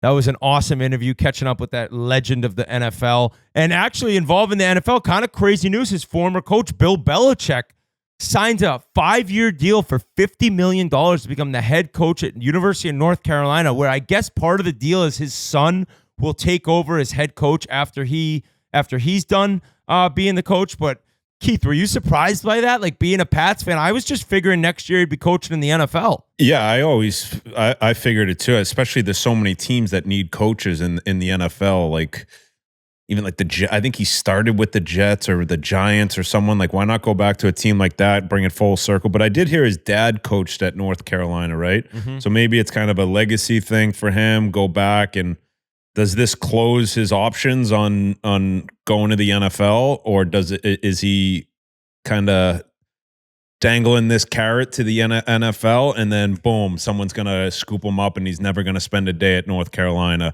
So I don't know. It'd be interesting to see. You got to imagine that North Carolina is going to be good if he's going to be there, right? I can't imagine he's going to be an unreal recruiter, but I'm sure he'd be amazing to play for, especially at the college level. I think that there'd be a lot of football players looking to go to the school of Bill Belichick to just like understand the pro game. And I think he would build a hell of a program. I think that he might have a hard time communicating and getting through to some of these younger athletes. So based on all this NIL bullshit, that he's probably like, I'm trying to build a culture here. I don't give a fuck what you want to get paid. So that might hurt him. But I would say just based on who he is, enough players would want to go there and kind of have the same effect that the Deion Sanders situation had on Colorado. Apparently he got a 4-star elite quarterback to already commit there. He does date a 24-year-old, so that's like kind of, he knows. I was going to say, game. like, what do you guys make of him being his age and still wanting to like work that much? Are you kind of like, go fucking enjoy your rest of your life? Dude, some people are lifers, man. Some They're people just tapped, they need that in their life. Like, they can never retire. They can never stop working. And I think he ends up making them nasty. Like Biz said, I mean, if you a lot of these kids are going to college with, they have no clue how difficult it is, but their goal is to play in the NFL. Like, that's the guy. Biz, Grinelli's saying in chat, you're a content lifer. You're never retiring from the content game. You wouldn't be able to do it. You might take a month off and boom, that engine starts churning again, and I'm going to have a 4,000 person birthday party. I'm going to make some content out of it. Mr. Beast, just fucking 10,000 people at my birthday, just all Scottsdale Road. Everyone can just walk by a parade and then get the sampler at Houston's on the way by. So you think at 55 I'm still going to be doing content? Oh, I just can't picture you not. And the only other thing that you may end up doing is like being somehow in a front office for an NHL team. I could see it. Like, I don't know if he's frozen or his brain's stopped. No, I'm pondering what you're saying. I think he could too. I think he'd be amazing at it. Game. I would always want to stay around the game of hockey. I kind of like. I'm proud of myself for being able to like reinvent myself in a sense. I went from being a pro athlete to now doing what I'm doing now. I think that I would want a different challenge at a certain point. Maybe do like I know maybe it's hard be a to rancher. Think, though, like I'd like to be a rancher. I have a bet with a member of the Spittin Chiclets podcast team that Biz will be involved when the NHL inevitably comes back to Scottsdale. Biz will be involved. That with the would be ownership cool. Group there. That would be actually real I sick. think that's your Well, we destination. talk about it in the Gronk interview, and he's on board. I got to get JJ Watt in the mix. Larry Fitzgerald for sure. Shane Doan would have to be involved. Maybe we reach out to Alice Cooper because he lives locally. I got to think of some other big wigs who actually have dough. Maybe we can get Aaron Rodgers in the mix. Yans, you throw some dough in? Yeah. Hey, he Fucking could have named rights, Harry buddy. Knuckles. He could have named Harry Knuckles guy before he said you. Seriously, if you didn't see me raising my hand, I wasn't. Do we know anyone who's got any money? I've decided that when this is all said and done and this ride comes to an end, I want to be the assistant coach of a high school hockey team. That's it? That's your goal? You can't even Yes. coach the 7-year-olds. What do you mean high school hockey? You think they're going to hold this against you, Whit? You're 1-1. You got a worse record than Greg Cronin. 1-1-1 and in sixth place in league play. 5-10-4, I think. So yeah, the stats aren't exactly where I need them to be to get a high school assistant job, but I don't know. Biz, I've thought about that before. I would think I would eventually want to have kids with like a breeder and just like have a bunch of hockey players and then like be their coach, kind of like you're doing. Yeah. Like just get like a girl who's like 6'1", just a thoroughbred. Where are they going to get their hockey skill from, though? You motherfucker. Oh, guys. I We're don't know if getting you a little remember. wonky here. I don't know if you remember in Toronto for the All-Star game last year, we had a great time at Gretzky's Basement, and Gretzky's Basement is coming to Chicago December 31st, January 3rd, and January 4th. You can register to visit at gretzkysbasement.com. After seeing it in Toronto, if you're in Chicago, awesome place to stop by. All of his old sticks, his jerseys, pictures, memorabilia. It's a great setup. They had an awesome idea of doing this and kind of going to marquee NHL events moving forward. Cannot wait to swing by Gretzky's Basement again. I banned my mom from coming. Wayne was getting too handsy last year with her, so I said she can't come this year. Do you guys remember that video? Yeah. To be in that basement with Wayne, though, the day I did it with Wayne, it was amazing. Like, he was so excited to be in there to share his stuff. And like, it was so cool. The fact that the boys are the ones that are running it too, like just stuff like that in hockey, you don't see that often where you're getting like an in-depth look of how he like grew up as a kid. It's amazing stuff. They got the old TVs in there. It's a throwback. It does feel like you're sitting in his basement. His parents' basement. So check that out, gretzkysbasement.com. And to finish it off, guys, Thursday, Sandbagger, noon on our YouTube. Check that out, please. Darcy Tucker, Steve Thomas. And like I mentioned before, tickets still available. barstoolsports.com/events. Tim Stapleton, Jeremy Roenick, Chris Chelios, and all the Chiclets boys. And also, guys, one final thing. The pod will be dropping on Monday next week. So usually we're a Tuesday morning drop. It's going to be Monday. We're going to give the team behind the scenes a little bit of time off for Christmas before we head out to Chicago. So we're going to be recording on Sunday. Pod will drop Monday. We love you all. I love both you guys, and I cannot wait to see you again. You guys, anything final thoughts for you two? Go Cats tonight. Fuck off. My final thought, I guess, would be that I figured out what I'm going to do after. Forget the assistant coaching. I'm going to be the guy that builds the dunes like God did at Panther National. So that's what I'm going to do. I'm going to walk on water. I'm going to turn blood into wine. Is that what Jesus did? I don't know if that's correct. And I'm going to build dunes with metal things in them. That's amazing, Whit. That's very honorable of you. Okay. Thank you. Thank you, guys. Thank you, guys. Hey, listeners. And we by love the you. way, Thanks for boys, I don't listening. know if you knew, but Cam Fowler, his 1,000th game will be played at the Winter Classic. That's If it the all in-depth winds up. analysis you get from Spittin' Chiclets.